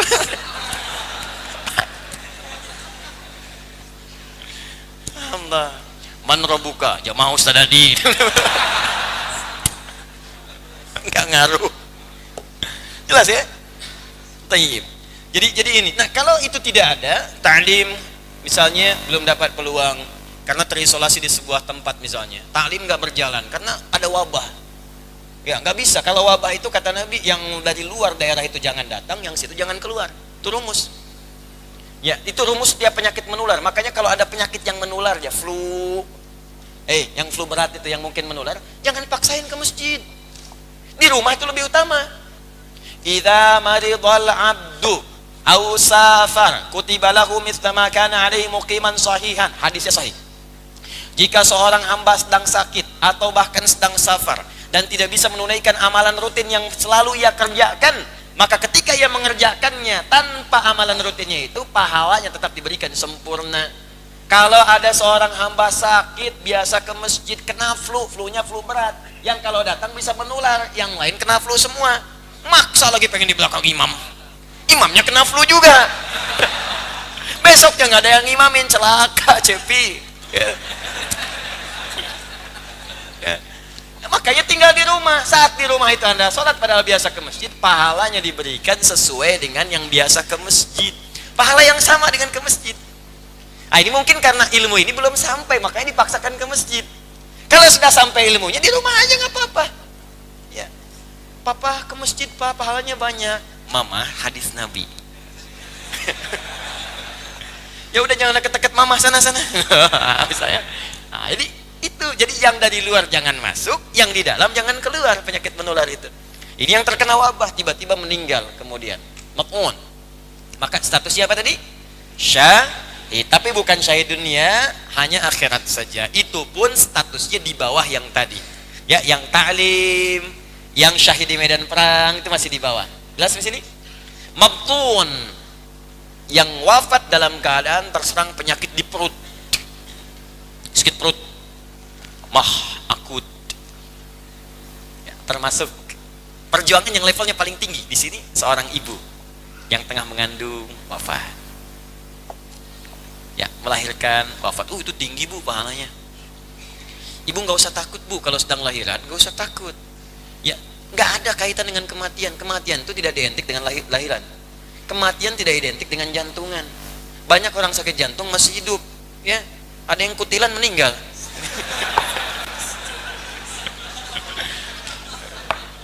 Itu karena datang orang, Ustaz, ginjalnya udah nggak ada. Ustaz, saya sakit jantung. Pak, bu, nggak ada kaitan dengan kematian. Banyak orang sakit masih hidup, orang sehat meninggal. Orang banyak jantung sehat meninggal. Ya, banyak kemudian orang macam-macam meninggal juga. Jadi nggak ada kaitan. Ibu kalau mau lahiran nggak usah takut, nggak ada hubungan dengan kematian. Tapi itu jihad. Kalau meninggal pada saat itu statusnya tinggi, syahidah. Syahidah, sedang syahid di jalan Allah Subhanahu wa taala. Jelas ya? Baik.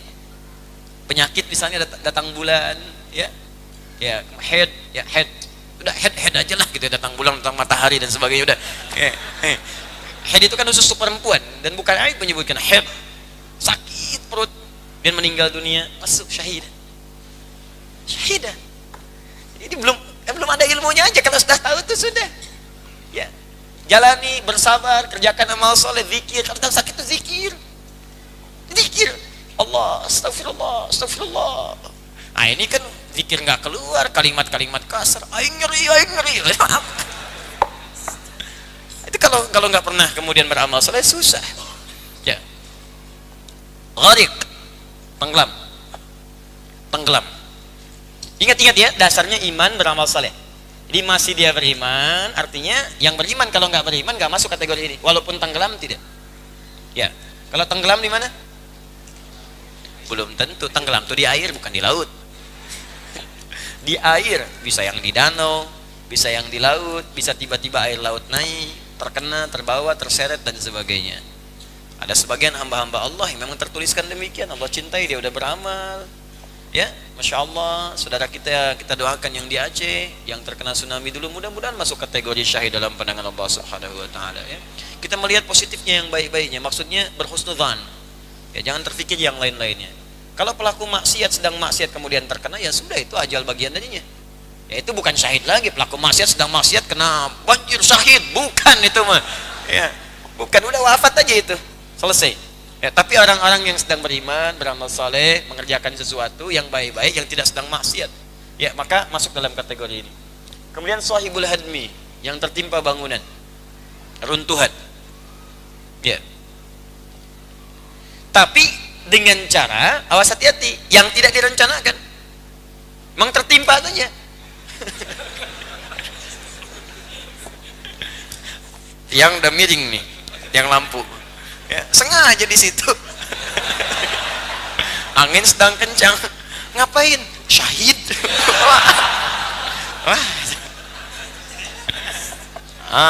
Ali bin Abi Thalib radhiyallahu taala anhu sedang berdiri. Tiba-tiba sadar, kemudian atap bangunan itu sedang lapuk. Seketika langsung berpindah. Begitu pindah, jatuhlah bangunan itu. Bruk. Selamat beliau. Kata seorang di sampingnya, Ali, kenapa engkau menghindar dari takdir? Terkena bangunan itu. Kata Ali, saya berpindah dari takdir yang satu ke takdir yang lain. Maksudnya mengajari orang ini ya bahwa kita diberi kemampuan oleh Allah untuk melihat keadaan. Kalau memang ada yang berbahaya, pindah. Jelas ya? Jadi bukan ditungguin tsunami datang, syahid. Bukan. pergi. Jelas ya? Kalau tak sadar tiba-tiba kena dan sebagainya, sedang baca Quran kena, gempa tertimpa. Adik kelas saya itu mengabdi kemudian di Palu, dia bikin pesantren Quran. Terjadilah gempa itu. Saat gempa terjadi, banyak cerita pilu yang dia bawa. Dia datang ke sini malam-malam bertemu dengan kami. Ada sebagian juga teman-teman mengisahkan, Allahu Akbar, ada para santriwati, mereka penghafal Quran. Bahkan ada sebagian di antara mereka yang sudah 30 juz selesai. Ada kisah tentang kerudung, ada kisah tentang mushaf. Allahu Akbar. Satu kali ada yang sudah tertimpa oleh bangunan gempa ini kisah nyata. Kemudian saat tertimpa itu, pertama dia minta selamatkan dulu temannya dulu. Kawan saya tolong keluarkan dulu katanya. Sudah diambil kemudian kawannya. Yang kedua, ini yang paling menarik. Karena ini yang paling berat, harus menggunakan alat yang spesial, khusus. Alatnya belum tiba. Apa yang ia katakan? Tolong mushaf saya. Mushaf saya. Dia pegang mushaf, dia selamatkan mushaf dia. Yang dia baca, yang membantu, yang menghafal Quran sampai khatam, yang mengangkat derajatnya, tolong mushaf saya. Dan saat kemudian alat itu tiba, dia wafat dengan izin Allah Subhanahu wa taala dengan pelukan mushaf di tangannya. Anda bayangkan, ada penghafal Quran yang wafat dalam keadaan tertimpa, dia syahid, dia disolatkan, dimandikan seperti umumnya, tapi statusnya bukan sekedar syahid. Syahid dalam pandangan Allah dengan status sebagai ahli Quran. Ada yang menutup hijab perempuan, tutup dengan sempurna, terkena banjir. Bayangkan, wafatnya syahid di sisi Allah, dunianya orang menyebut biasa, syahid di sisi Allah, dan kemuliaannya ditemukan mayatnya setelah beberapa hari tapi tidak membusuk, keluar bau harum di tubuhnya, dan Allahu Akbar, banjir yang memutar-mutar dirinya itu tidak pernah membuka auratnya. Wafat beberapa hari, jasadnya utuh, baunya harum, dan Allahu Akbar, demi Allah, auratnya tidak terbuka, tertutup.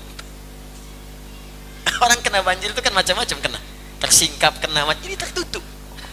Jangan takut. Jadi kalau tanda itu sudah dibuka oleh Allah, bukan sekedar dalam kalimat yang tertuliskan di mushaf yang dituliskan, tapi sudah menjadi tanda nyata dalam kehidupan, Anda belum beriman dan belum yakin juga, lantas Allah harus memberikan tanda apa lagi? Maka teman-teman, ini 4 contoh ini, nanti ada tambahan yang meninggal dalam keadaan terbakar, kena kebakaran macam-macam, ada. Ini hanya gambaran contoh kepada kita bahwa setiap hal dalam kondisi apapun usahakan selalu berbuat baik. Dan ketika berbuat baik disaksikan oleh Allah kebaikan itu. Dalam wafat itulah sedang berbuat baik. Ketika disaksikan oleh Allah, bahasa Arabnya kan saya katakan di pertemuan yang lalu, sesuatu yang disaksikan disebut syahid. Ada syahidun, ada masyhudun. Masyhud dipersaksikan oleh Allah, syahid melihat langsung kejadiannya. Yang syahid itu yang di medan perang, yang di alam pertempuran, yang macam melihat keutamaan-keutamaan itu. Yang masyhud disaksikan oleh Allah, sedang beramal soleh, wafatnya beramal soleh. Kena wabah, sedang beramal soleh. Sakit perut sambil berzikir, ya kena banjir dalam keadaan berbuat baik, disaksikan demikian. Makanya statusnya syahid dengan iman dan amal soleh. Karena itu biasakan beramal soleh, biasakan supaya dapat bagian itu. Jelas? Nah, itu yang dimaksud di ayat An-Nisa 69 itu, golongan yang ketiga wasyuhada, terakhir yang keempat wassalihin. Golongan keempat solihin. Ini terakhir dan saya tutup dengan ini. Siapakah solihin itu? Apakah nama? Oh, saya rupanya gitu ya, bukan? Hah? Atau sifat? Nama atau sifat? Sifat solihin. Saya tuliskan solihin. Isim fa'il dari salaha yasluhu. Ya, salihin. Masya Allah. Ya, salihin. Salihin secara singkat adalah orang-orang yang memperbanyak amal soleh. Satu, belum selesai. Yang memperbanyak amal soleh. yang memperbanyak amal saleh.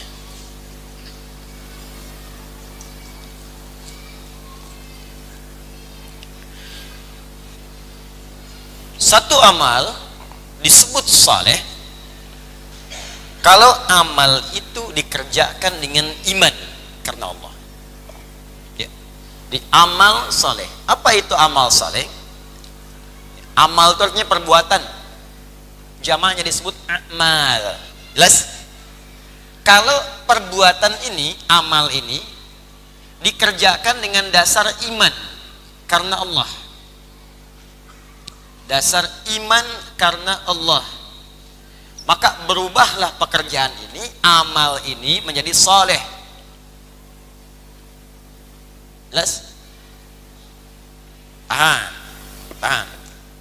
Karena itu dalam Al-Quran, kalau ada kalimat amal soleh, itu seringkali didahului dengan kalimat iman. Quran surah 103, wal 'asr innal insana lafi khusr illal ladzina iman wa amilus salihat. Amal saleh.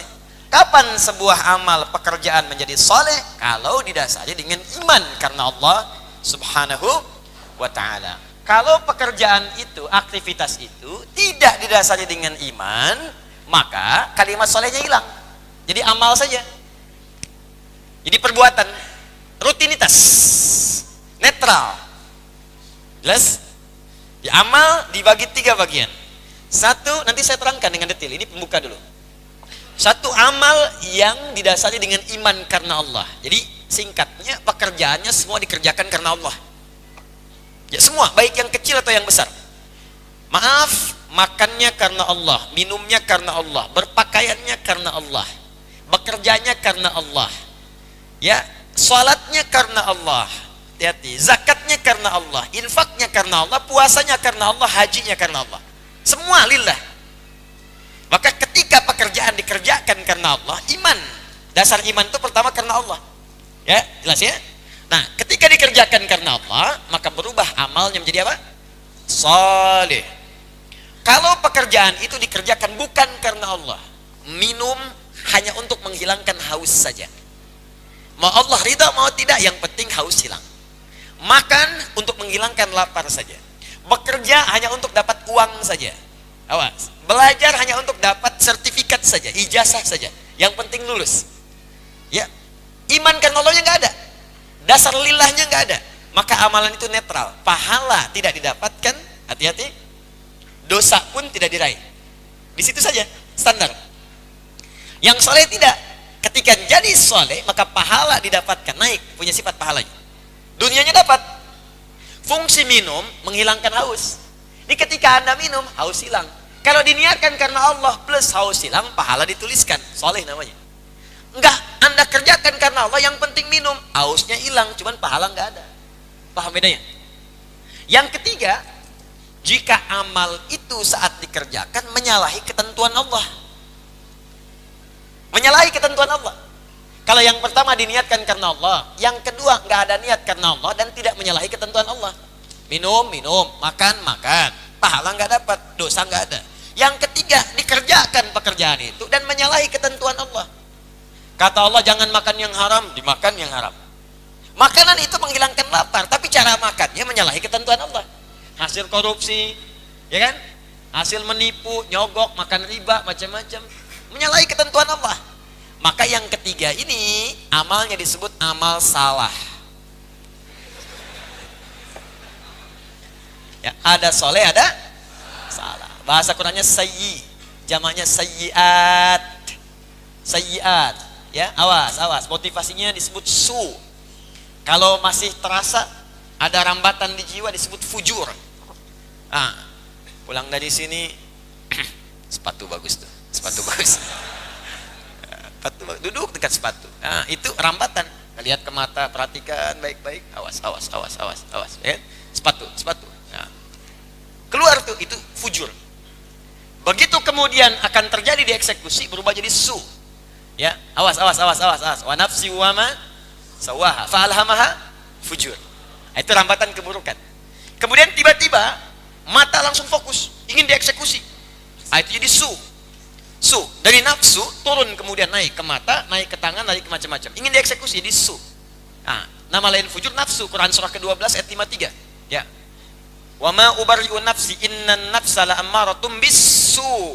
Kalau dikerjakan su itu berupa banyak, langsung diambil. Banyak terjadi perbuatan, ngambil lagi berubah jadi sayyiat. Dia masalah. Maka coba cek dalam sehari kita bekerja, beraktivitas. Mohon maaf, saya ingin sampaikan berapa pekerjaan kita yang sudah berubah menjadi soleh. Ya, apakah bangun dari tidur sudah amal soleh? Ke kamar mandi jadi amal soleh? Ya, bekerja jadi amal soleh. Antum tuh yang kerja puluhan tahun sampai sekarang pensiun, berapa tahun yang kemudian jadi amal soleh? Antum yang belajar tuh sampai sekarang mau wisuda sebentar lagi, berapa yang jadi amal soleh? Antum yang berdagang selama ini, berapa yang jadi amal soleh? Antum yang berusaha, berapa jadi amal soleh? Yang punya kedudukan, berapa yang jadi amal soleh? Antum wafat, meninggal antum. Saya, anda, kita meninggal. Makanya sering saat sebelum istirahat ke cermin lihat, wafat kamu gitu. Wafat. Berapa bekal yang kamu bawa? Anda pengen ke surga, bekalnya amal soleh. Surga pertama ketika disebutkan dalam Quran Al-Baqarah ayat ke-25, itu langsung disebutkan bekalnya. Wa basyiril ladzina amanu wa amilus sholihat. Kata Allah, berikan kabar gembira pada orang beriman, punya iman, dan dengan iman itu dia memperbanyak amal soleh. Dasarnya iman, beramal soleh. Annalakum jannatin tajri min tahtihal anhar. Berikan kabar gembira pada mereka, aku telah siapkan ragam surga untuk tempat mereka pulang. Iman, amal soleh. Dan kita akan wafat. Maka apa yang sudah kita siapkan untuk pulang? Saya sering katakan, menyiapkan akhirat itu dunia akan ikut. Gak usah takut dengan dunia, dunia ikut. Dunia ikut, tapi kalau ngejar dunia saja, akhirat belum tentu ikut. Ya, antum datang ke sini, akhirat kan, dunia ikut. Apa dunianya? Masya Allah, ada snacknya. Ada yang jualan di luar. Macam-macam banyak. Jual ini, jual ini itu kan dunia tuh, dapat juga.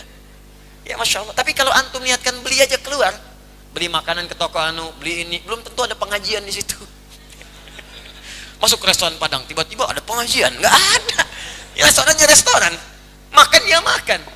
Silakan aja, nggak akan masuk. Silakan cari. Ya, masuk pagi sore, nggak ada. Pagi sore udah ada siang malam restoran. Pagi sore udah ada, siang malam udah ada. Yang ketiga begadang dia bikin. Tapi pengajian nggak ada. Anda datang ke masjid, ada semua. Ada yang ada sarapannya. Pokoknya paling lengkap saat Ramadan. Paling lengkap tuh. Ya, ada yang sengaja mengincar masjid tertentu karena menunya berbeda. Ketahuan wajah-wajahnya itu. Ya, datang ke sini, kenapa ke sini? Besok sanalah ayam. Wah, ini golongan surga terbawah telur yang ini gitu. Itu semua diincar. Ya, ada begitu akhirat datang, dunia ikut.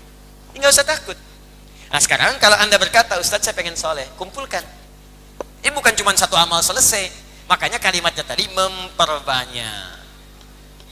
Ya, makanya dijamakan di Quran. Solihat, amalnya banyak. Ya, pakai muannas salim untuk menunjukkan banyak, sifat yang banyak. Kumpulkan. Sekarang saya turunkan rumusnya. Ini penutup kajian kita malam ini. Perhatikan baik-baik. Ustadz, saya ingin beramal soleh dan memperbanyak ini. Apa saja jenis-jenis yang bisa saya kerjakan? Caranya gampang. Keluarkan kalimat iman dalam Al-Quran. Itu pasti setelahnya amal soleh. Keluarkan kalimat iman dalam Al-Quran. Itu pasti setelahnya amal soleh. Anda sambil baca Quran menemukan kalimat iman. Mau bentuknya kata kerja, kata benda, setelahnya pasti amal soleh. Kata kerja misalnya, bentuk fi'il madhi, past tense. Ya ayyuhalladzina amanu, iman, setelahnya pasti amal soleh. Kutiba alaikumussyam, diwajibkan bagi kalian puasa, amal soleh. Ya, baik. Fi'il mudhari, present, continuous misalnya, future. Yu'minun, alladzina yu'minuna bil ghaib wa yuqimunas shalah. Kata benda, isim fa'il, mu'min, mu'minun. Qad aflahal mu'minun, Quran surah 23. Apa setelahnya? Amal soleh. Alladzina hum fi sholatihim khashi'un, amal soleh. Nah, semua bentuk ini kalau kita keluarkan bentuknya cuma dua. Satu, ibadah ritual. Hubungannya langsung dengan hablum minallah, dengan Allah. Yang kedua, sifatnya sosial. Hablum minan nas. Sudah? Awas, saya belum selesai. Sabar. Contoh ibadah ritual. Fokus baik-baik, awas hati-hati. Al-Baqarah ayat 3 sampai 5. Alladzina yu'minuna bil ghaib. Iman kan? Setelah itu apa? Wa yuqimunas shalah. Berarti salat itu masuk amal saleh. Awas. Satu, salat.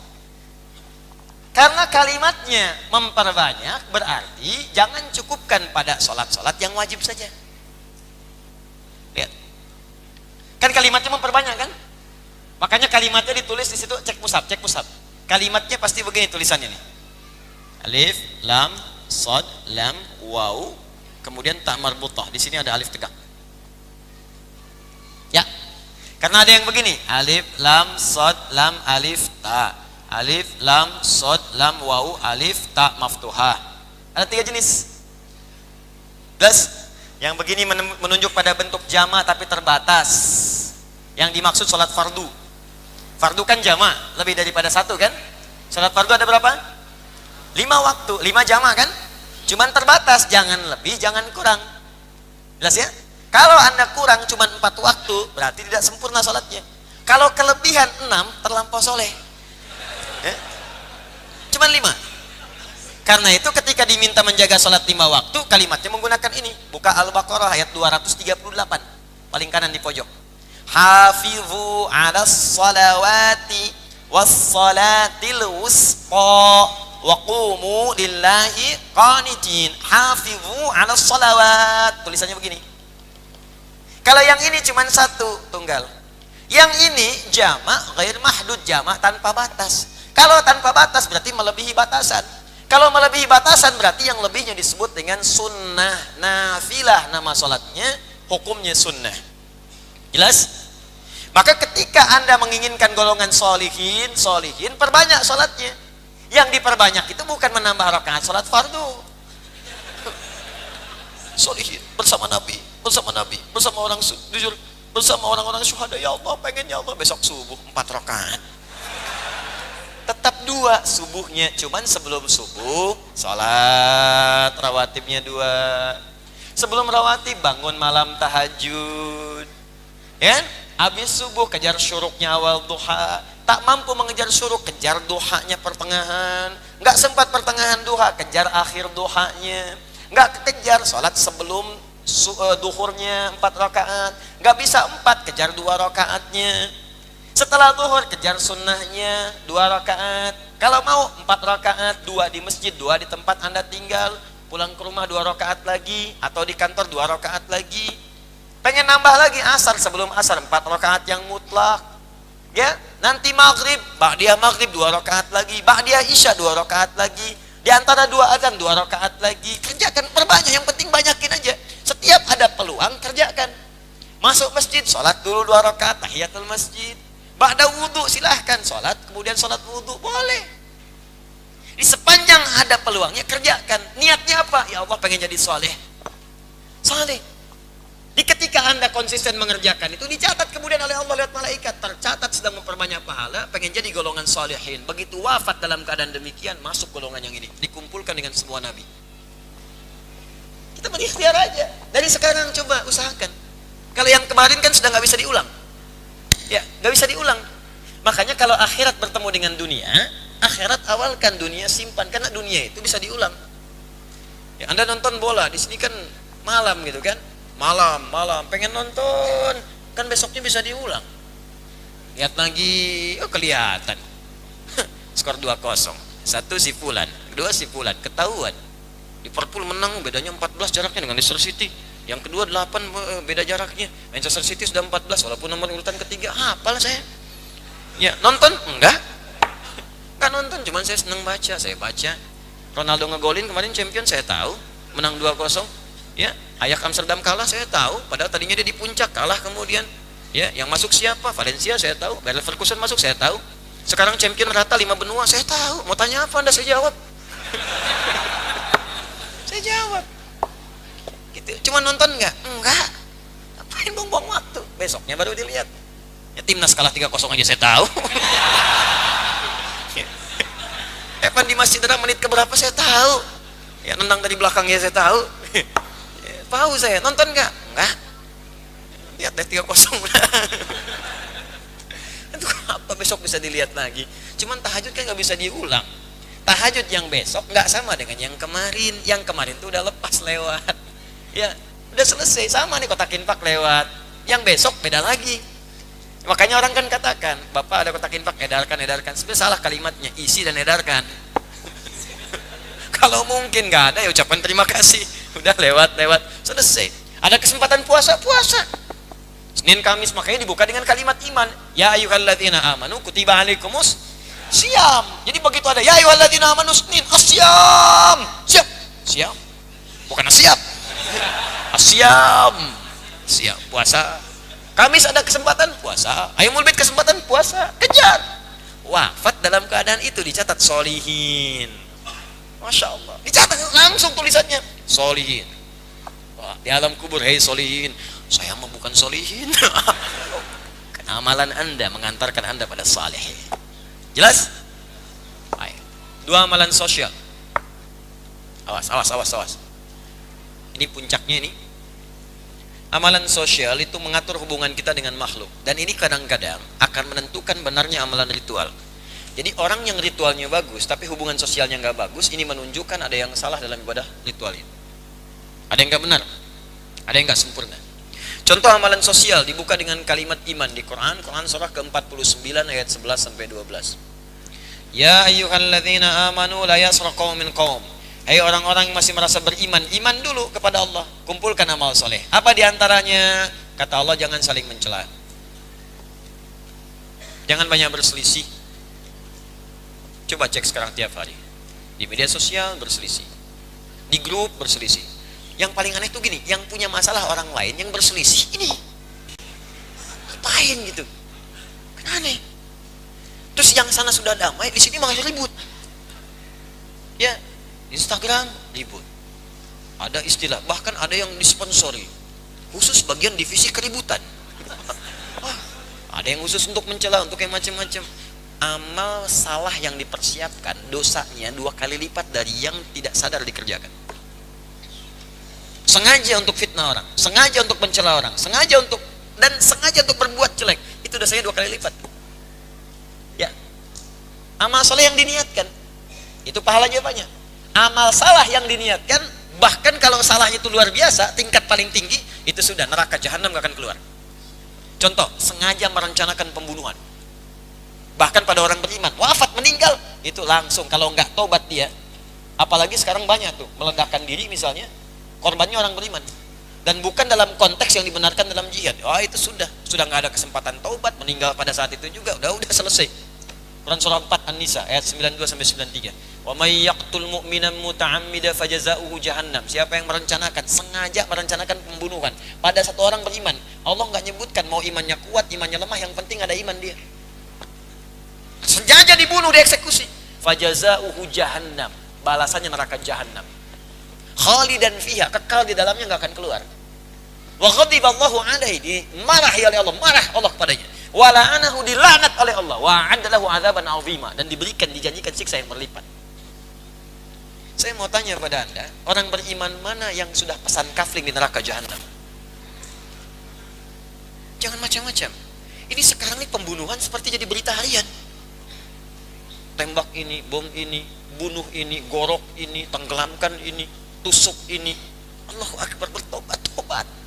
Ada yang nggak benar ini kehidupannya. Kok tiap hari itu kayaknya nggak ada berita-berita baik yang kemudian ditayangkan itu. Media juga saya ingatkan nih, media, bertakwalah kepada Allah tuh yang cari berita. Hati-hati itu.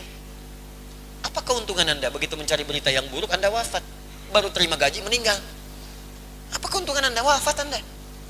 Ya, makanya hati-hati cari berita itu jangan yang kontroversial. Kalau bisa mengangkat yang baik, kenapa diangkat yang buruk-buruk? Yang baik juga berita kok.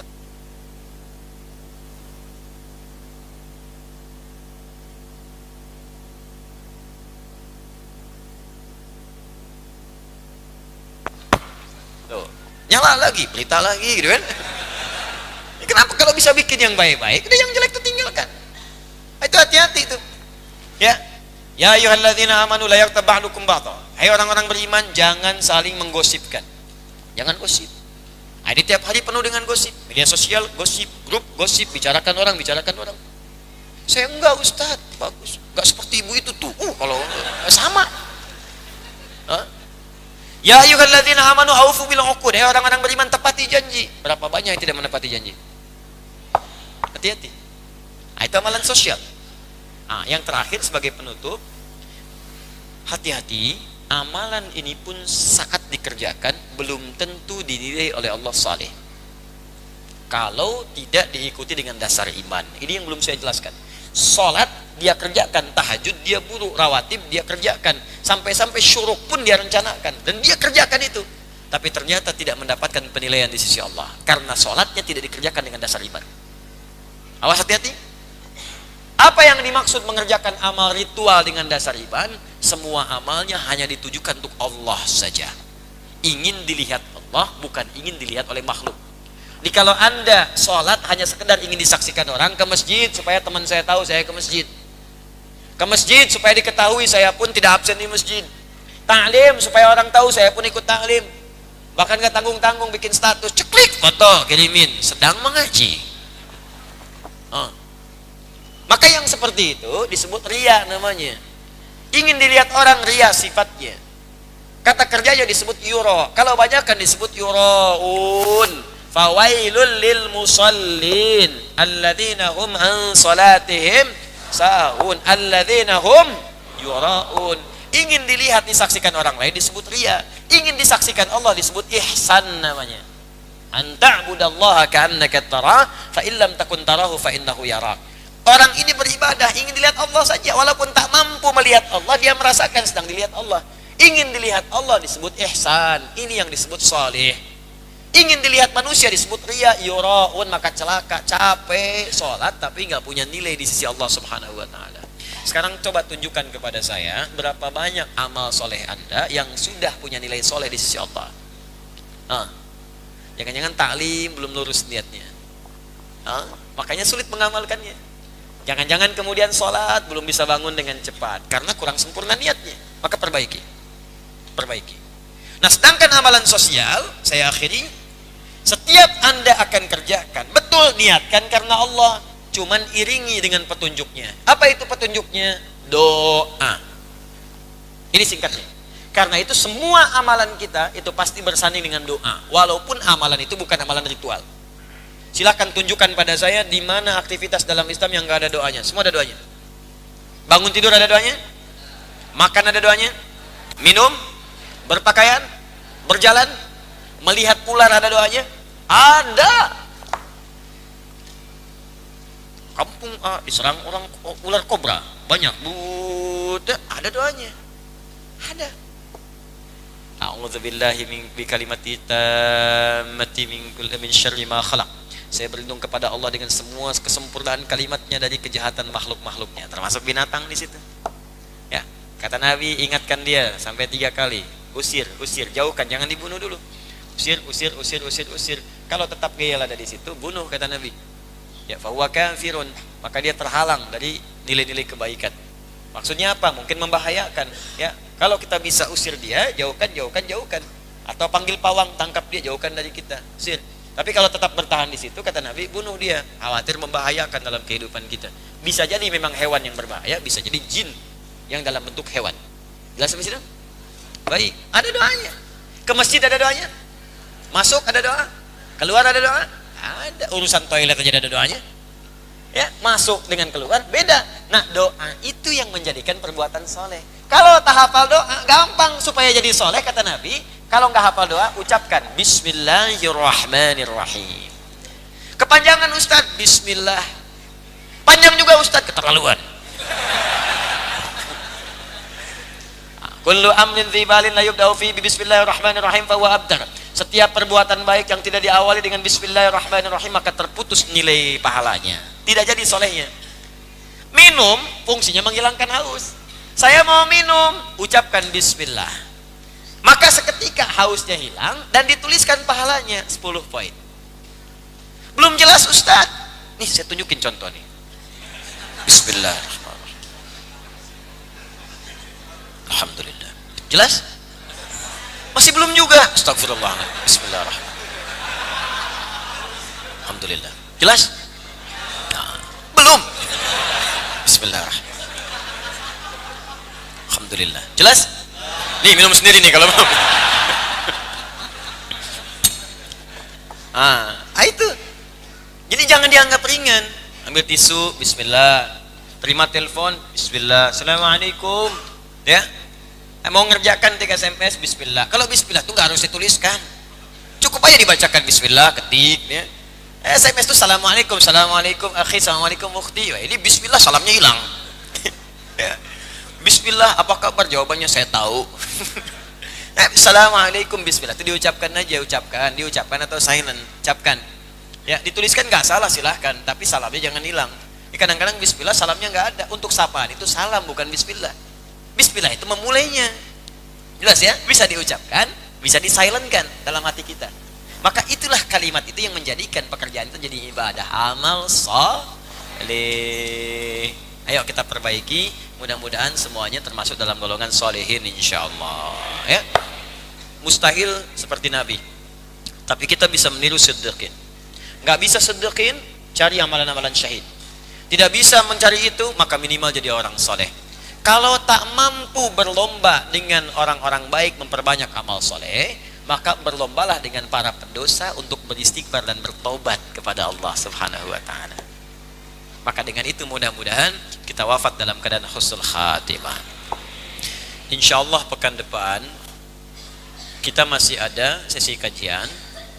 Insyaallah apa yang akan kita bahas sekarang nampaknya terlalu banyak, nanti terlampau malam. Kita bahas pekan depan yaitu makna ghairil maghdubi alaihim walad. Siapa yang dimaksud maghdub alaihim, siapa yang dimaksud waladhdallin di sini, dan terkait hukum-hukum fikihnya. Saya izin menyampaikan pengumuman seperti telah diketahui sebelumnya dalam informasi yang banyak beredar. Saya ingin kuatkan bahwa insyaallah dengan izin Allah Subhanahu wa taala hari Ahad ya, lusa tanggal 15 Desember 18 Rabiul Akhir 1441 Hijrah bertepatan dengan 15 Desember 2019 Masehi, bertempat di Islamic Center Koja, Jakarta Utara. Kita akan mengadakan satu acara sehari bersama Al-Quran. Saya ulang, sehari bersama Al-Quran. Acara ini mungkin agak sedikit istimewa di tahun ini karena agak berbeda dengan sebelumnya. Tiap tahun kita adakan sudah 2 kali di Istiqlal. Hanya di Istiqlal sedang renovasi. Awas jangan pikir macam-macam. Istiqlal sedang renovasi, karena itu kita tidak bisa gunakan. Ya, kami melihat yang paling memungkinkan sekaligus untuk talim itu di Islamic Center. Karena itu nanti acara akan ke Islamic Center. Cuma yang sekarang ada beberapa yang akan menjadikan istimewa. Satu, saya akan menyampaikan langsung apa yang saya janjikan, ta'lim, menyampaikan cara menghafal Quran 30 hari di luar karantina. Biasanya saya ajarkan saat karantina. Cuma kami lihat banyak teman-teman yang ingin karantina, hanya tempatnya terbatas. Ya, belum ada di beberapa tempat yang lain, ada juga yang sudah MOU. Karena itu saya akan ajarkan di hari itu, tidak harus Anda ikut karantina. Ya, kalau tidak sempat kemudian ikut, Anda bisa praktekkan di rumah Anda praktekkan di tempat pekerjaan Anda, nanti saya ajarkan bagaimana caranya. Ya, alhamdulillah Allah berikan beberapa gambaran, mudah-mudahan bisa diikuti. Itu akan berlangsung dari pagi, dari jam 8. Ya, jadi jam 8 sampai dengan setengah 10 sesi ta'lim dari saya khusus. Setengah 10 sampai jam 10 nanti ada bimbingan untuk membacakan Al-Fatihah dengan benar. Nanti setelah itu akan masuk rahasia kedua, menghafal Quran dengan nomor, dengan posisi. Saya terangkan.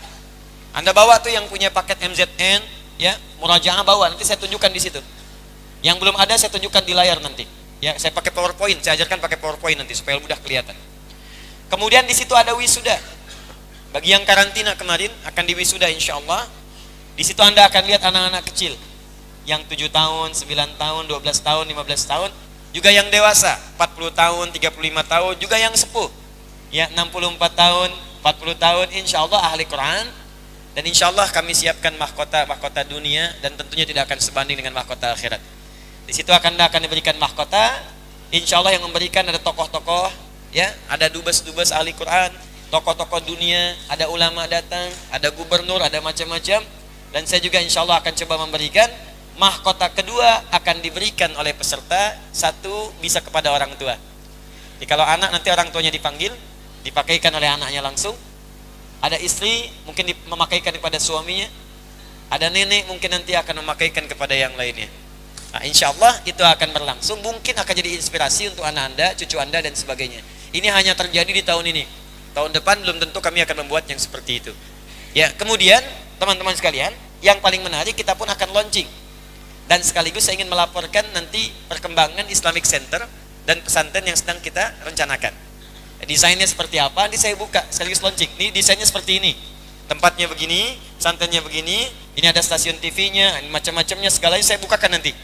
Ini desainnya, termasuk tempatnya.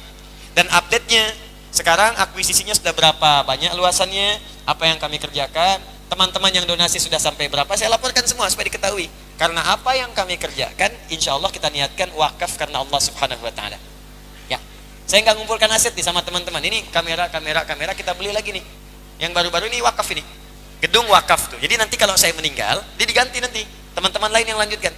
Murid-murid saya nanti pulang mengajar. Teman-teman pun nanti bisa meneruskan itu. Saya harap anda siapkan anak-anak anda. Mungkin anak anda yang melanjutkan nanti kami ke depan. Ya, insya Allah. Kalau saya sudah saya mengajar, tibanya wafat dia meninggal, sudah gantian. Ya seperti itu hidupnya. Nah, nanti pesantren pun Islamic Center begitu. Kita bangun wakaf karena Allah Subhanahu Wa Taala. Ya, tapi nanti kita siapkan dokumentasinya. Artinya tercatat, keuangannya nanti ada di KAP-nya, di audit juga ada semuanya. Jadi semua administrasi kita rapikan. Ya, sehingga nanti tidak ada klaim 1-2 orang. Nggak bisa sembarangan, ada sistemnya, tapi Anda bisa manfaatkan itu semua. Insya Allah pada hari itu kami akan umumkan. Dan yang terakhir, teman-teman sekalian, ini yang paling penting.